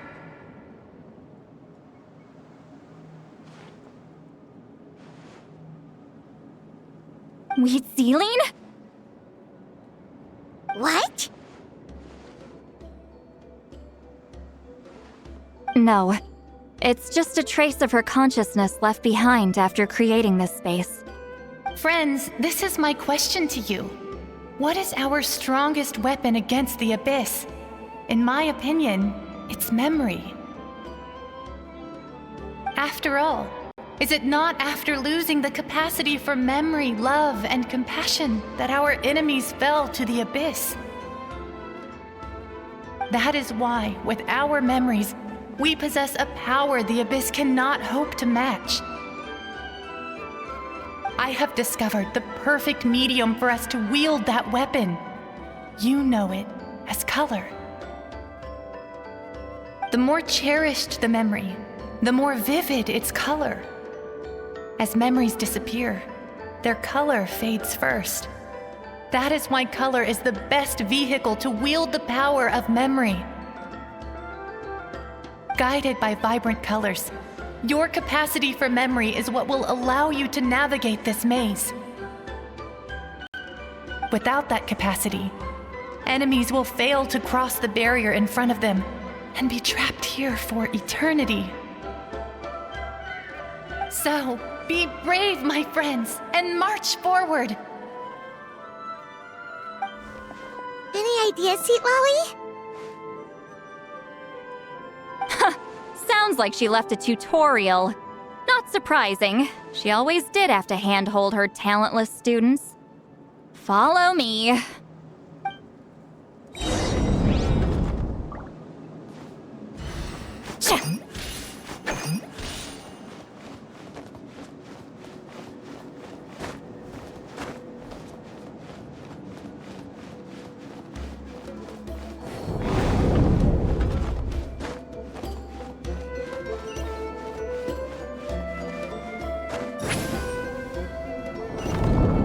Take me up!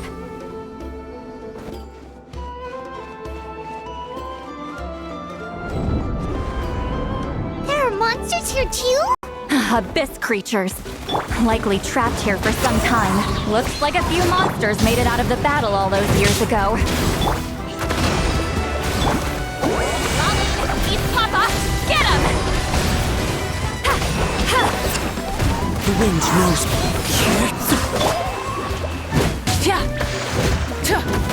Burn it down!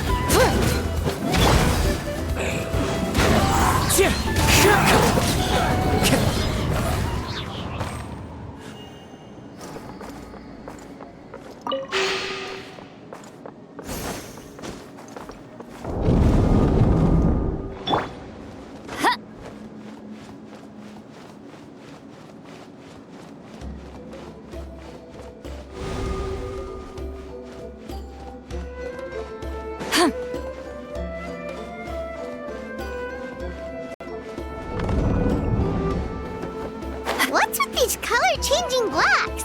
You and Sweet Lolly fell through all of a sudden. You scared Paimon half to death. Must be one of the mechanics of the maze. I'm guessing the purpose is to help allies navigate this place. Oh no! More monsters? Ah, shoot. They're blocking the way forward. Let's get rid of them. Birds come!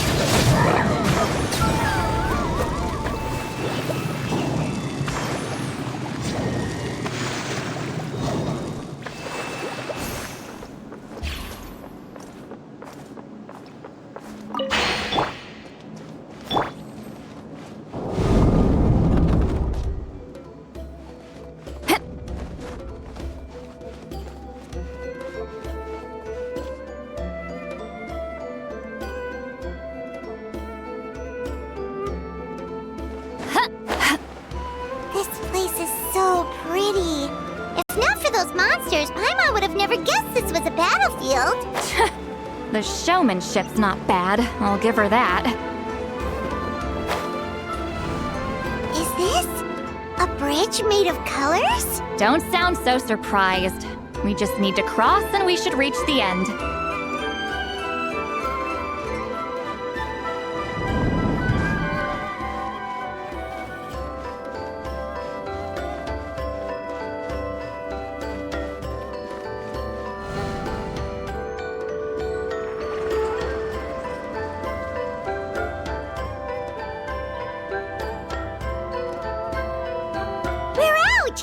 like we made it through the maze.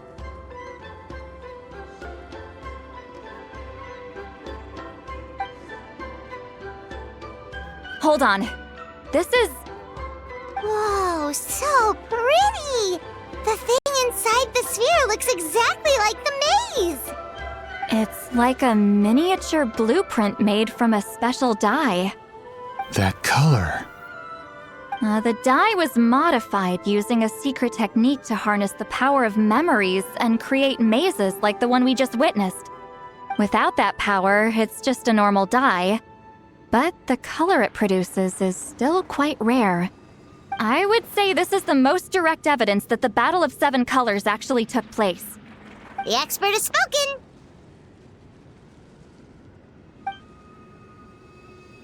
Perhaps I could take a closer look? It's an important piece of physical evidence, after all. No, you may not.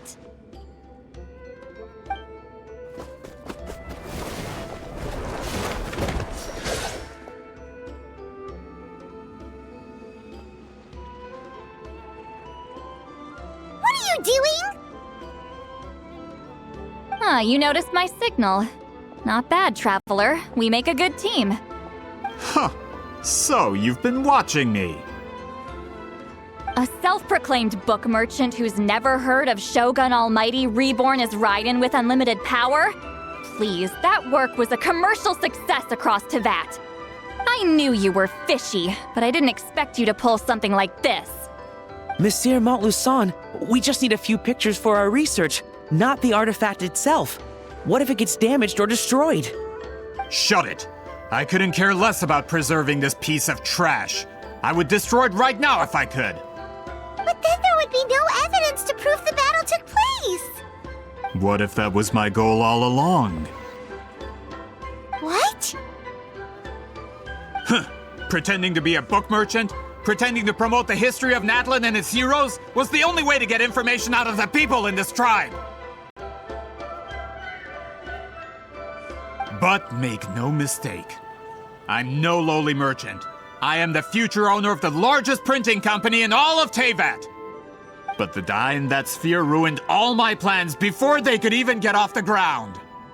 We've received a report that your advertisement in the paper makes false claims. Fontaine Law demands it be taken down immediately.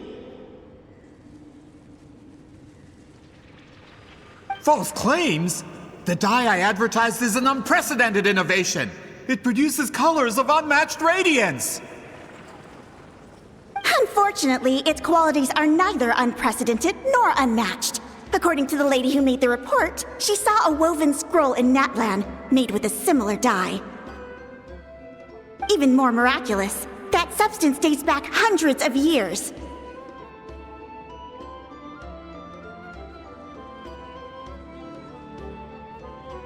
How? Creating this dye is the culmination of my entire life's work. You're telling me I'm hundreds of years too late? Calm down, sir. Sorry, it's just... I know this product will be a hit. The economic boost to Fontaine will be huge. We just need to advertise it as written. Fontaine's publishing industry is one of the best in the world. All we need to do is publish something in the paper, and all of Teyvat will think it was our invention first. We don't need to worry about more reports. Fontaine is far more advanced than Natlan. No one will believe such an innovative product could come from a place like that. That goes against all of Fontaine's advertisement regulations. We can't do that. What if I give you a portion of the profits? All you have to do is let the advertisement stay. You're trying to bribe me? Careful. I'm dangerously close to reporting this to Monsieur Novelette.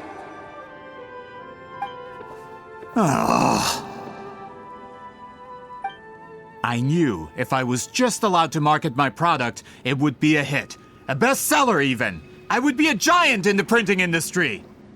But now, no one will see it as anything more than a poor imitation marketed centuries too late. No matter how good the product actually is, not a single one will sell. I will never accept that someone from this backwoods, ignorant nation could come up with that die. Not 200 years before me! Even when the truth is right in front of you? Ha! Truth is in the eye of the beholder. I'm already in the printing industry. I can go into publishing, no problem.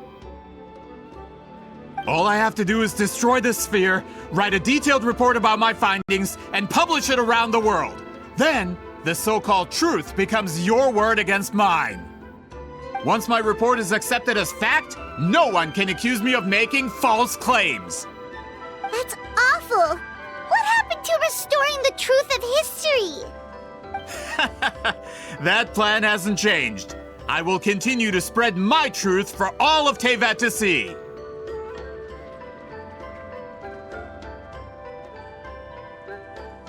Ah, you mean a hero of Natlan who's not actually from Natlan? And a great shaman who, according to rumor, abandoned her tribe long ago? From a practical perspective, there's no reason for either of you to stand against me. Shows what you know. Oh, since you like rumors so much, have you heard the one about what happens to people who get on my bad side? Ah, the wrath of Granny Itzley.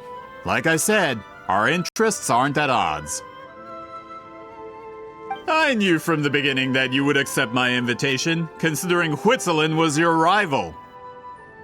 You've lived longer than her, you're far stronger than her, and yet, she has always been more revered than you. Now, that can change. With the backing of the printing industry, I can take any book and send it to all four corners of Teyvat. This part of Natlan's history will be mine to tell. And in my version, I can erase the Battle of Seven Colors. You can be the one to have all the glory. That's not real history. That's a no, then? Your history means nothing to me. But it's not allowed to stand in the way of my Mora. Done running your mouth? Good. Before handing you over to the tribe, I think I'll have my way with you first. If this comes to a fight, per my contract, you're gonna have to go through me. That's right. I didn't pay all that Mora for nothing. Wait, aren't you subordinates of the captain? Why are you helping someone who wants to erase Natlan's history? The captain. You actually bought that? United in the pursuit of Mora, we travel the land to collect debts. Our loyalty is to Regrader, his interests, and his wealth. Regrader? The captain means nothing to them. They serve a different harbinger altogether. Regrader! This man has the potential to become a giant in the printing industry and disrupt Fontaine's economic system. This aligns with Regrader's interests. It's all been a lie from the very beginning! I don't care who you serve. When it comes to punishment, I don't discriminate.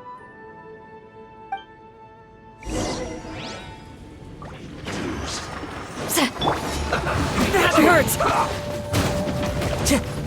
Into the wind. You two! Time to end them! Wrath from the sky! This isn't good. That's what you get for messing with the hero of Natlan and Granny Itzley! They could give Regrader a run for his Mora! When did this person get so strong?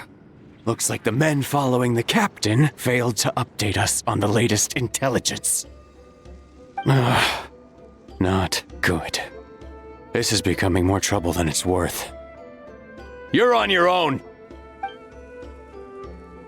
Hey, what about our contract? Your boss signed it himself! Our boss never signs a contract without loopholes. Even a veteran businessman like yourself fell into his trap. That's what makes him the best! Go home and read the fine print. All I did was trigger the exculpatory clause.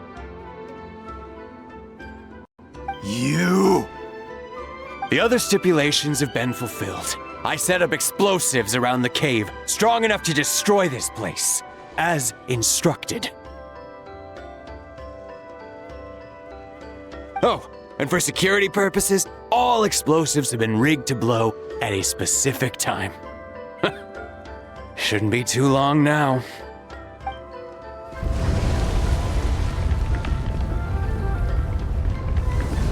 What? This whole place is gonna collapse? You were supposed to wait until I made it out! Are you trying to kill me? That depends on how fast you can run. I'm off. Up!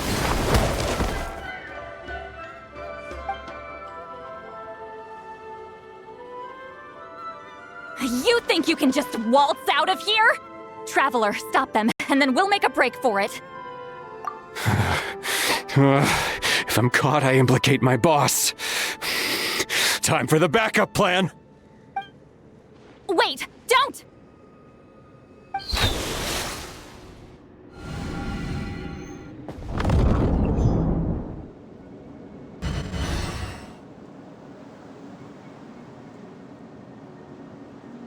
Where are we? Back in the maze? Our surroundings look different, though. What's a good point? She'll know how to get out of here. Let's hurry. If we don't make it out before the cave collapses, we might never be able to leave. Let's see. Seat Lolly! Oh, looks like it's not gonna be that easy. What should we do?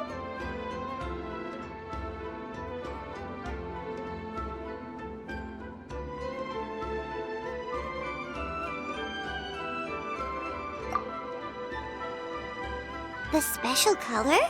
The one you saw in that woven scroll? Why would it appear around here?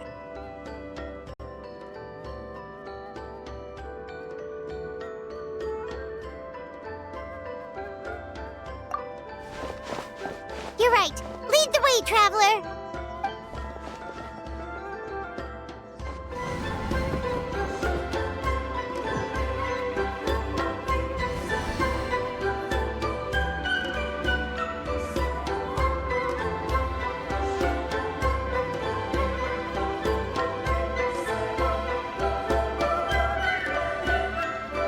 He triggered it just like that? If the technique isn't activated correctly. Instead of a realm of memory, the subjects in question will be trapped in a temporary space like this. If you cannot escape in time, it's mutually assured destruction. But I can't fault someone for using it as a last resort. I knew it! Someone of your skill wouldn't leave behind memory fragments just to parrot instructions. You must have the capacity for conscious thought. I appreciate the compliment. It's been a long time, my friend. This is no time for a reunion. The cave outside is about to collapse. I know time flows differently in this place, but that still doesn't leave us much time. Can you help me get out? You misunderstand, Seatlolly. I'm nothing more than a fragment of memory. There's not much I can do. What do you mean? This space can be manipulated, right? The exit of your maze. I remember its structure. If I create an exit here, I can leave. You just need to tell me how to manipulate this space. The maze you saw earlier was constructed using the memories of many warriors of Natlan. When people leave deep impressions on each other, their memories form connections. These connections are particularly strong between comrades in arms. That is how I created my maze. The connections between the memories were my needle and thread, and the special color was my fabric. But if that color is crudely combined with an isolated memory, one without connections, you get a place like this. This space is a combination of my color and your memories. There is no way to alter or construct anything within it, because there are no connections at your disposal. Over 200 years, and not a single lasting connection. This is my punishment, huh? Well, At the very least, you have a connection to me. Otherwise, I wouldn't be able to appear in this space. That's only because you never gave me a moment's peace. Still, it's a shame you're not around. You said it yourself. A memory fragment can't be used to create the connections I need. Sweet Lolly. But now that I have the chance to talk to you again, I need you to give me an answer. Your special technique. You didn't pass it on to your students. You passed it on to the rival you could never beat. Me. What I want to know is, why? So you figured it out.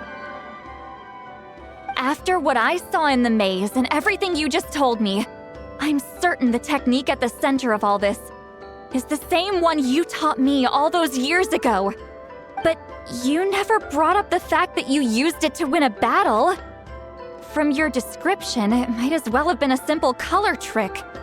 I'm getting the feeling you always meant for me to come here. But if this is a foreshadowed event, I'm not happy with the narrative setup. Sweet Lolly, ever since you learned that technique, you've been able to see a special color, haven't you? You mean... That color is the core of the technique. But it isn't my invention. It's something I discovered in the work of our ancestors. More specifically, you could call it the color of memories.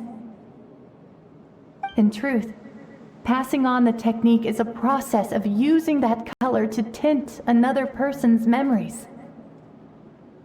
Yes, the technique has the power to decide victory.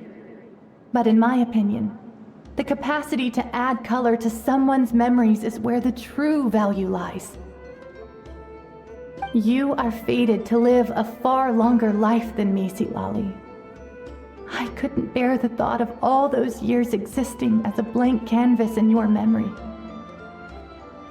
So I wanted to leave a little color behind. Your color, you mean? One day, you too will want to leave behind your color in someone else's memory. When that day comes, you will understand my decision. I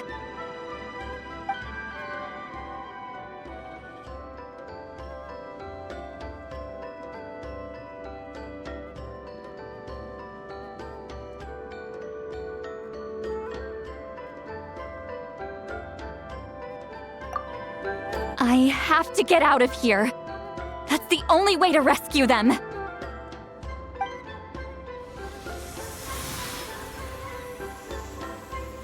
Lolly, what are you... I understand the true principle of this technique now. If I can't construct an exit, then I will separate this color from my memories by force. But you could lose a portion of your memories that way. I know, but my memory is just a blank canvas I've neglected for 200 years. My friends are worth the risk. Traveler? When you entered the realm of memory I constructed, I used your memories to learn about your recent experiences. I have a feeling you're the one who will be saved this time.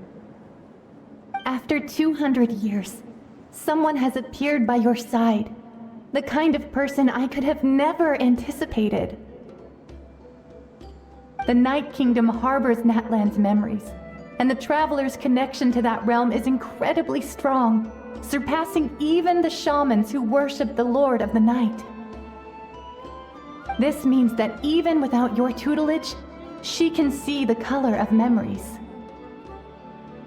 What did you say? Although she doesn't know how to wield it, she unknowingly left behind a trace of color in your memories. That was enough to guide her to this space. You now have a connection at your disposal. Well, Lolly, it looks like part of this was foreshadowed, but the rest is a surprise. Traveler? Traveler! That's Seat Lolly's voice! She's just up ahead! This is goodbye, my friend. Your memories over the past 200 years are much more than a blank canvas. Cherish them. Wheat ceiling. Seat Lolly! Paimon! Traveler!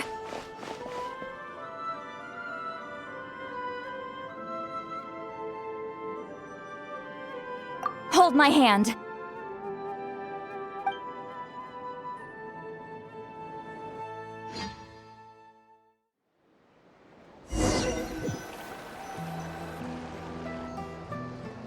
Did we teleport out?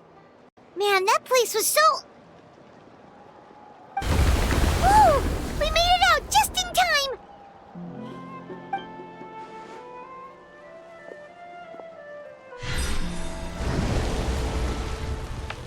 Wonder what happened to the Fatui guy and the others. He was most likely trapped inside that space, just like us. The external structures supporting that space would have collapsed with the ruin. Unless he managed to escape, he would have been crushed. He still preferred that to being caught, huh?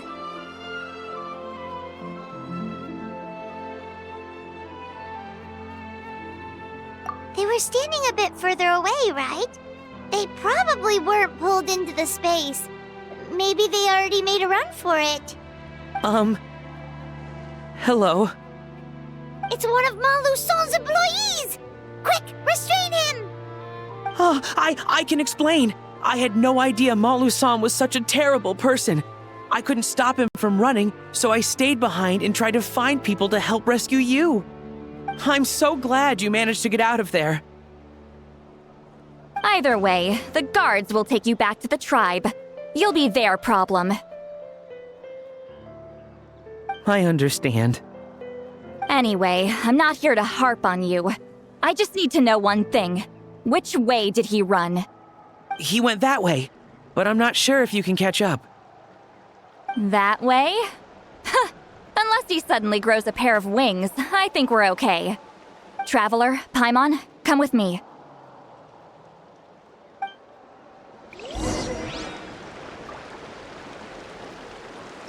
Thrust and reeve it!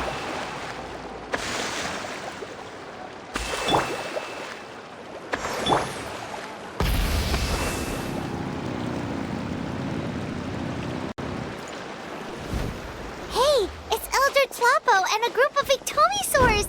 They caught Malusol! Something felt off about him yesterday, so I set a few things in motion. Looks like it's time for that foreshadowing to pay off.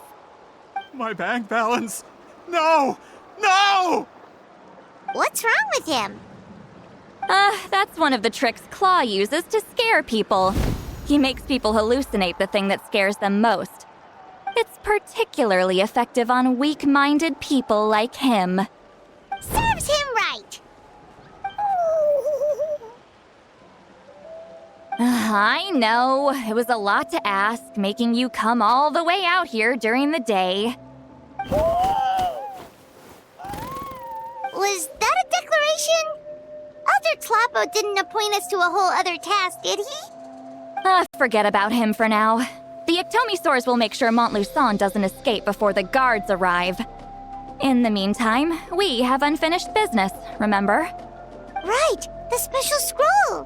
But the die is buried underneath a bunch of rubble now! Don't worry, Witzeline's technique hasn't been lost at all. Come with me, I'll explain everything at my house. Oh, and Traveler? Everything you said about memory, I finally figured out my answer. I knew you'd want to tag along. Let's go.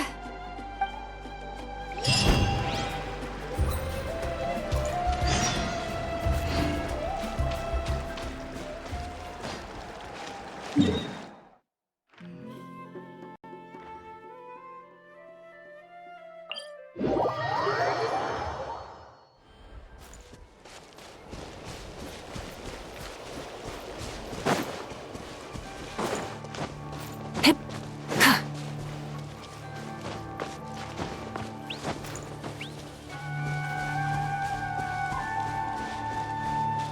throttle!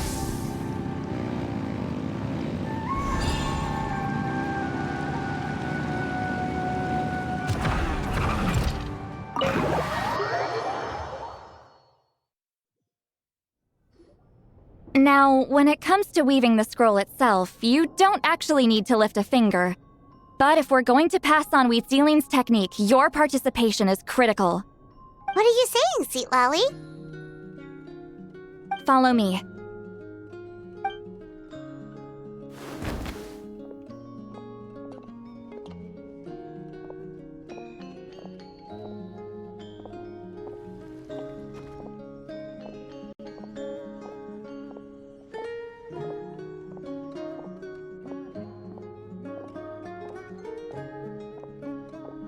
Whoa, look at this place.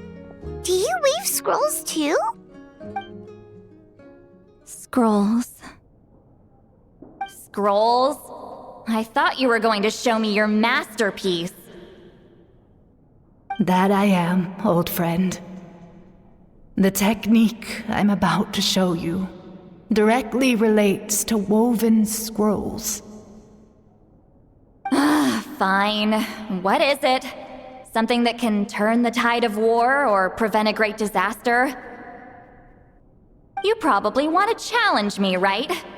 I know you don't have the strength for a real fight, so I'll let you beat me with words. Old friend, my life is nearing its end. I'm afraid I don't have time for another match. Hey. Don't worry. I trust in the belief of our tribe that death is not the end, but the beginning of a new existence in the Night Kingdom, where everything is made of memories. So, do you know why our ancestors insisted on using colorful, woven scrolls to record our history? Because history is the memory of a people.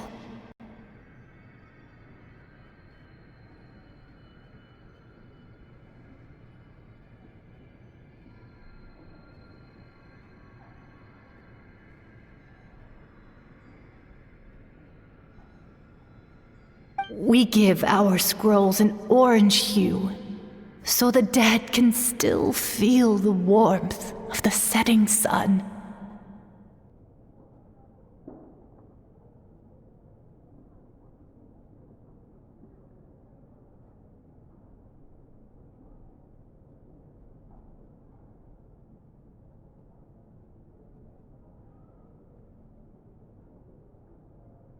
We decorate them with kernels of grain fruit, so the dead can still enjoy the abundance of our harvests.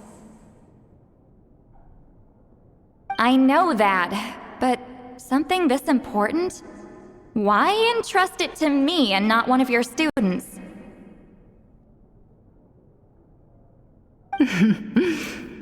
As your friend, I admit, I'm being a bit selfish.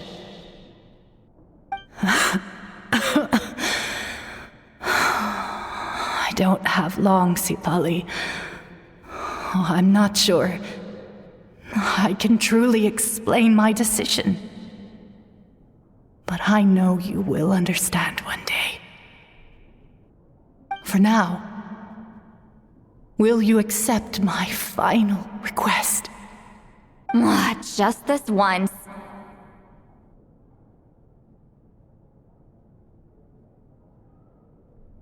I understand now, Wheat Zealing. Just like you said I would. Claw, help me move this outside. I'm going to color it.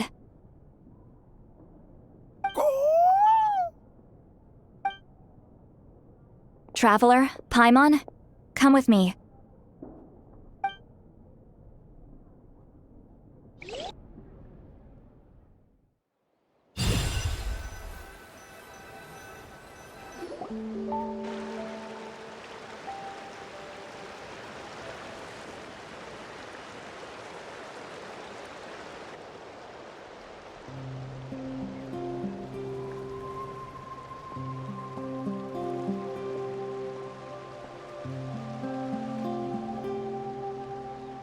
We are like birds, soaring through the horizons of time. I linger between brushes of memory, seeking the color of my final journey.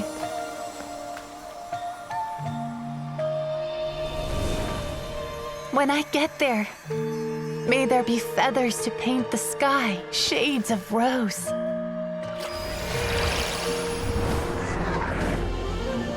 And fields of green to beckon adventurous souls. And azure oceans with which to sail into the unknown. And volcanoes too, where, despite the danger, hidden treasure waits to be found. And graffiti art, of course. Without that color, just imagine the dullness of night. Anything else? In the end, I hope everyone remembers my color too.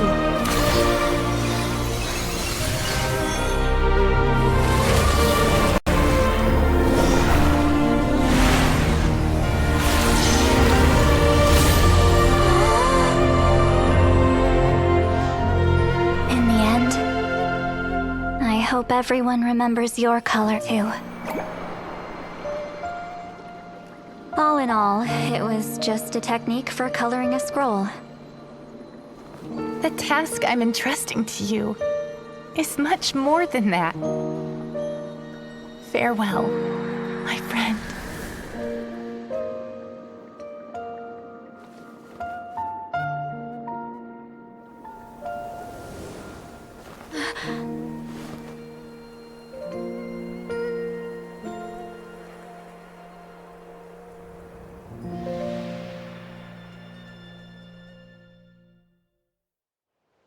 I knew you would understand.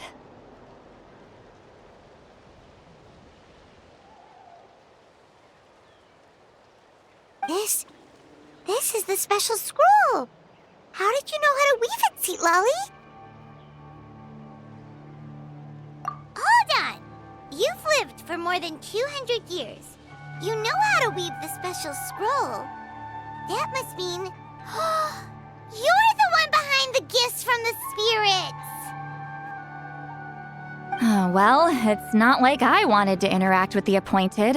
So whenever I delivered the scroll, I used illusions to confuse them. The fact that it turned into some kind of divine intervention is because no one was skilled enough to see through my tricks. You've carried the duty alone for all these years? Even if you don't like interacting with people, why not teach someone else how to do it? Traveler, you can see the special color, right? The essence of that color is memory.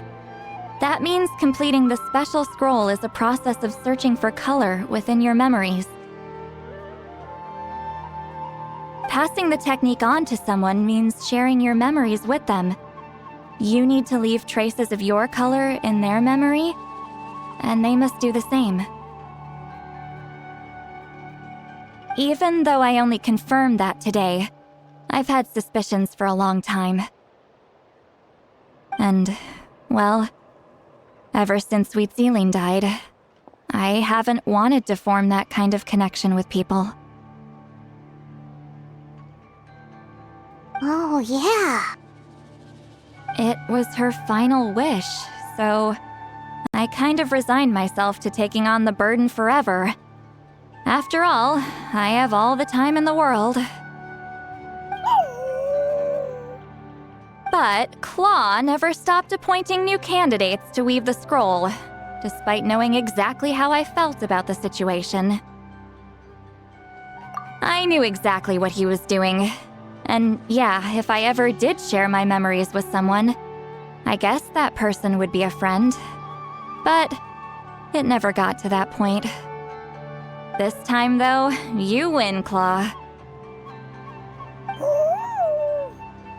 Take this. I guess it's my response to what you told me the other night. What is it?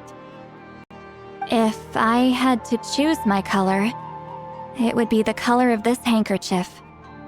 Countless people exist in my memories, and I know one day that will be my fate too. A memory living on in someone else's head. Since you have a long lifespan, you're the perfect candidate to bear this memory and carry my color in your mind. Just keep it safe. And you better not forget my color when I'm gone.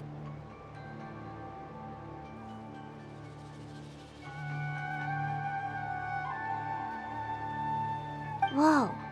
It's a little early to talk about death, don't you think? It's only been a few seconds since we made the friendship official. Isn't that what friends are for? Okay, this is a serious commitment. Well, Sweet Lolly, if the Traveler's going to leave their color in your mind too, it'll probably be gold, right? Actually, their mark is already there. Remember the mind-reading effect I couldn't fix? Well, I finally got to the bottom of it. Sharing senses allows communication to occur between the consciousness of different people. Naturally, memories are also involved in that process. Although I didn't know it at the time, we both have the ability to see the color of memory, which means that when I shared my senses with you, a connection was created between our memories. And that connection is what caused my original spell to go haywire. So, you can hear the Traveler's thoughts because you left traces of color in each other's memories? And that's why the Traveler could hear your thoughts too, because it works both ways, right?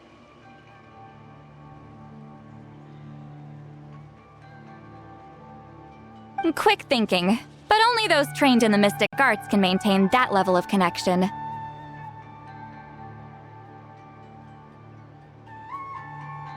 That's why I can still hear the Traveler's thoughts, but not the other way around. There's no need to worry, though. Now that I've figured out how it works, I'll get rid of it in no time.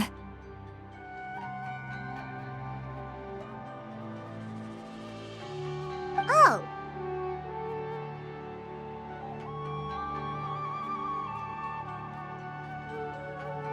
I lied.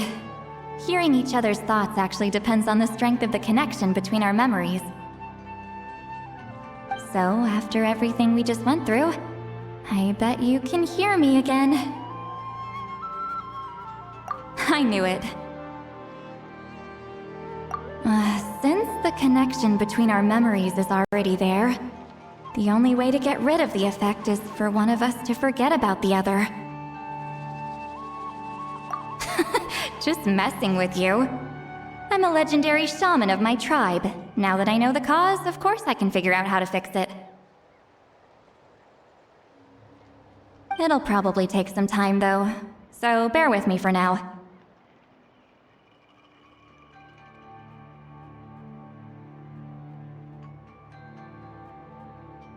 Besides, I'm an open book. It's not like you're gonna hear anything embarrassing. Oh, unless I've had a few drinks.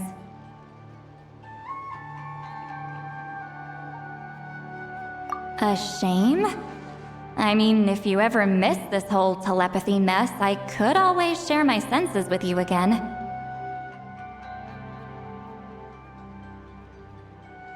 No promises, though. Some thoughts are better kept to yourself. Huh?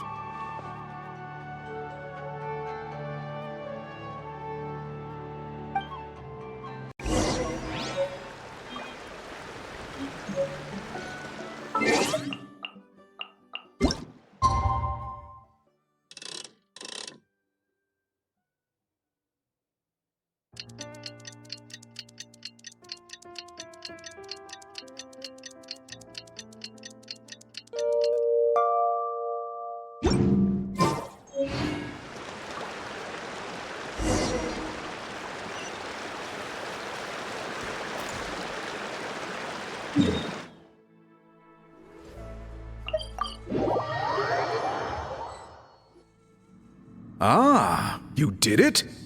Your investigation into the Battle of Seven Colors must have been fruitful indeed. I do hope you share what you learned. Wow! The scroll is finished already! Elder Talapo's wisdom is never wrong. Yeah, we should explain. Take it away, Traveler.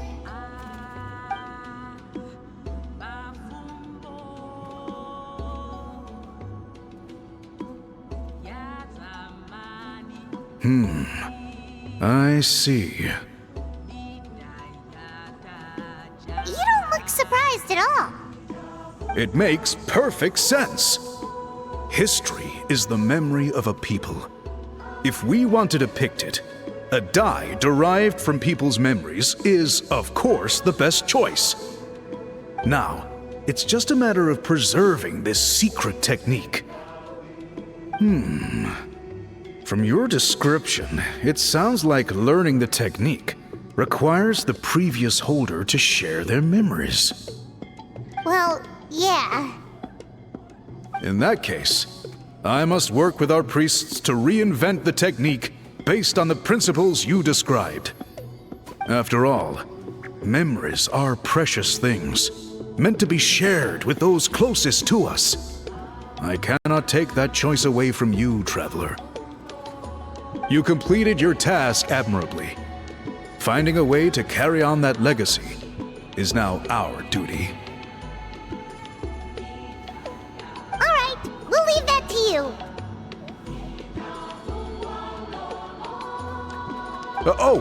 And please pass along my thanks to Granny Eastly. We interrogated the Fontanian merchant she apprehended, and it turns out he is the reason some among our tribe started to question our history. He hired people to spread misinformation about the Battle of Seven Colors. The recent friction within the tribe is entirely his doing. We now have a record of his crimes, and will begin working with Fontaine authorities in a few days. So he was behind the controversy in the first place. Guess it's easier to investigate when people are already questioning something. Anyway, that clears it up. People don't just question their history out of nowhere. Until we meet again.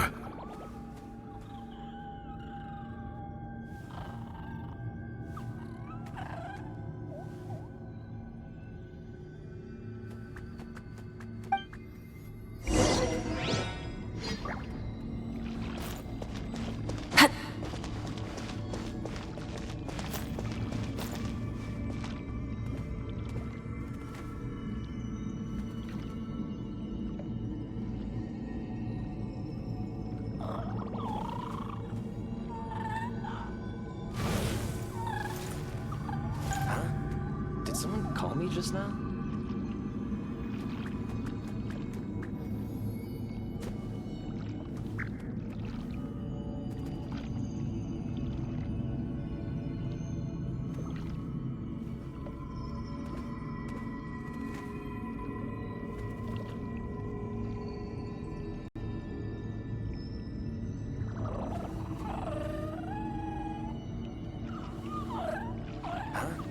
Did someone call me just now?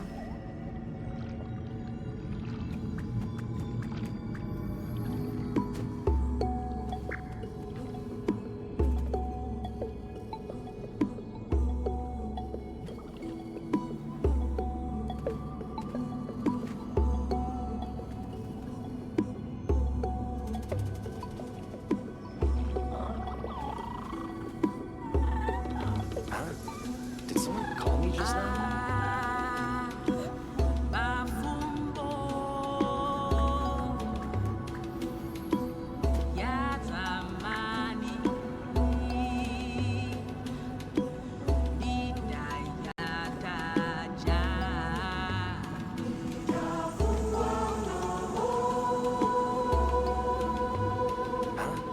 Did someone call me just now?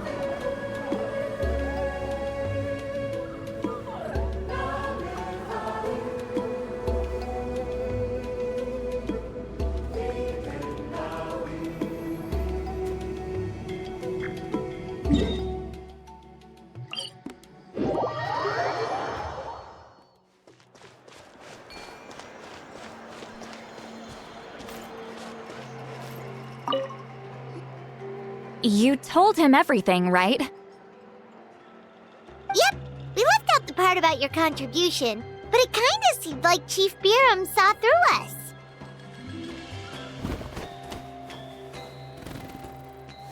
You could have just said it was a gift from the spirits.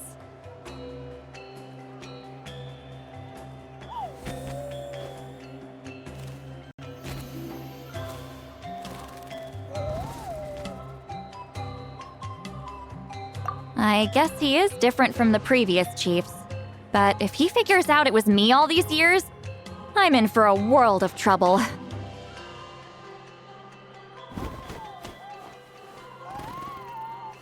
Huh, there you are! I've been looking everywhere for you. Oh, it's the other Fontanian researcher. He wasn't taken away with his boss? Please, call me Allier. After questioning, the tribe absolved me of any serious wrongdoing, so here I am. I'll be heading back to Fontaine soon. No employer means no funding, after all. But I wanted to finish my investigation first.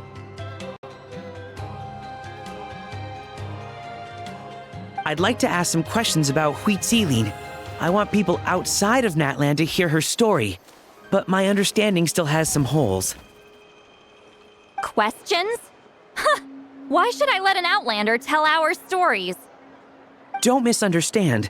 I have no intention of twisting your history or using it to make a profit. It's just honest curiosity, I assure you. I believe amazing stories deserve to be shared with the world. Culture thrives through dialogue and exchange. All right, you can ask your questions, but be quick. I have important plans after this. Important plans? Oh, thank you very much.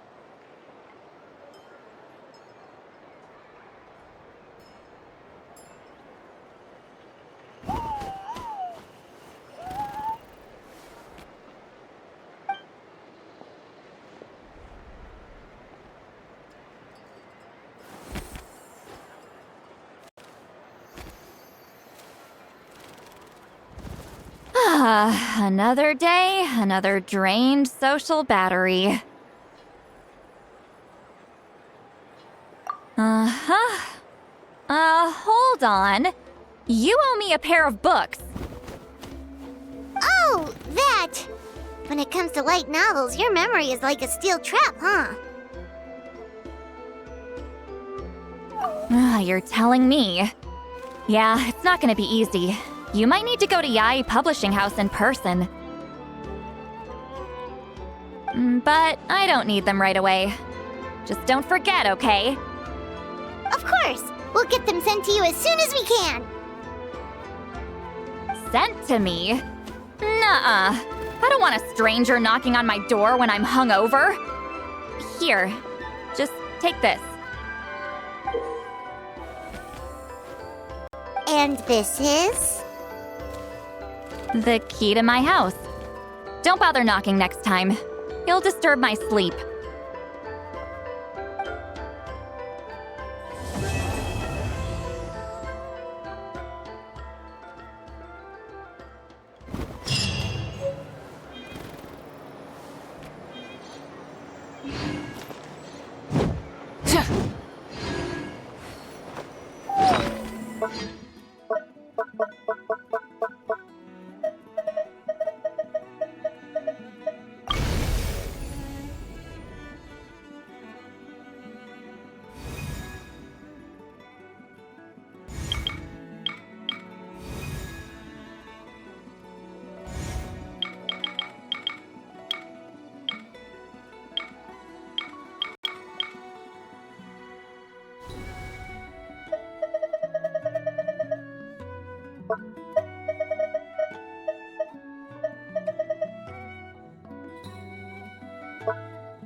I'll take the lead today.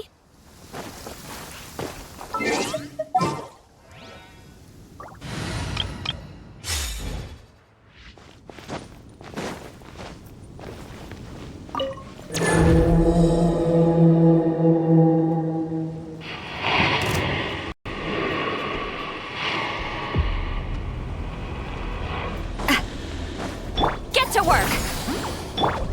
Attack! Umbrella warfare, I guess. Allow me.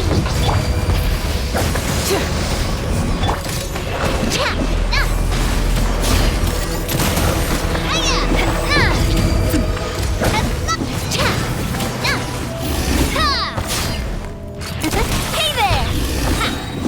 Fire! Well, eat Lolene, eat Papa, get him! Light up the blazing sun! Full throttle!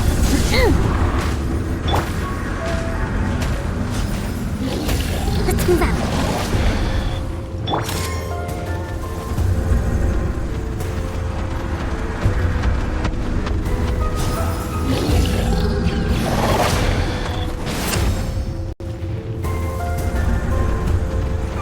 Show no mercy!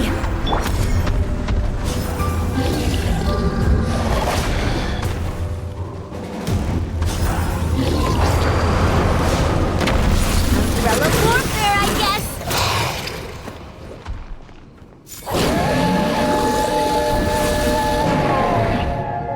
Fulfill our pact! Coming at ya. Rest and rebuild. Wrath from the sky!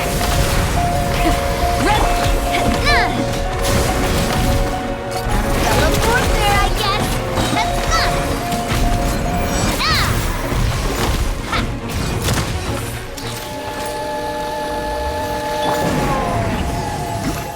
Hold the line.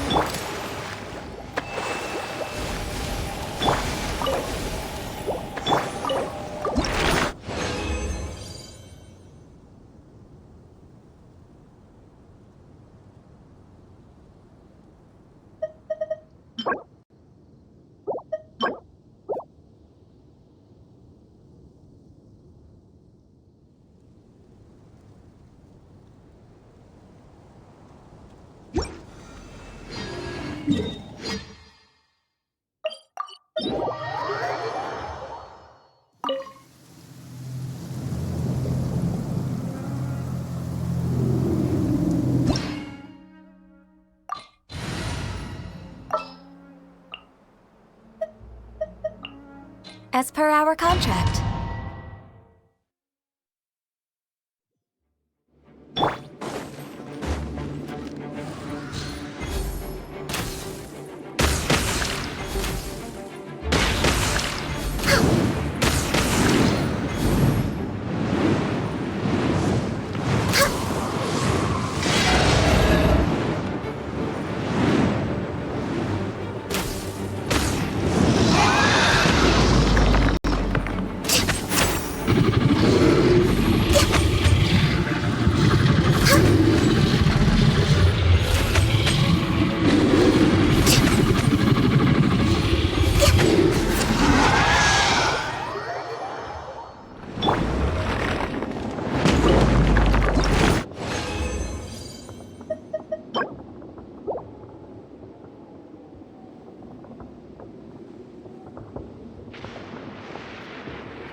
Count me in!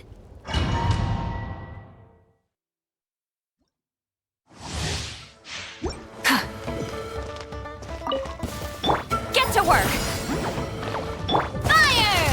Well, this one's got your name on it. Umbrella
Huh?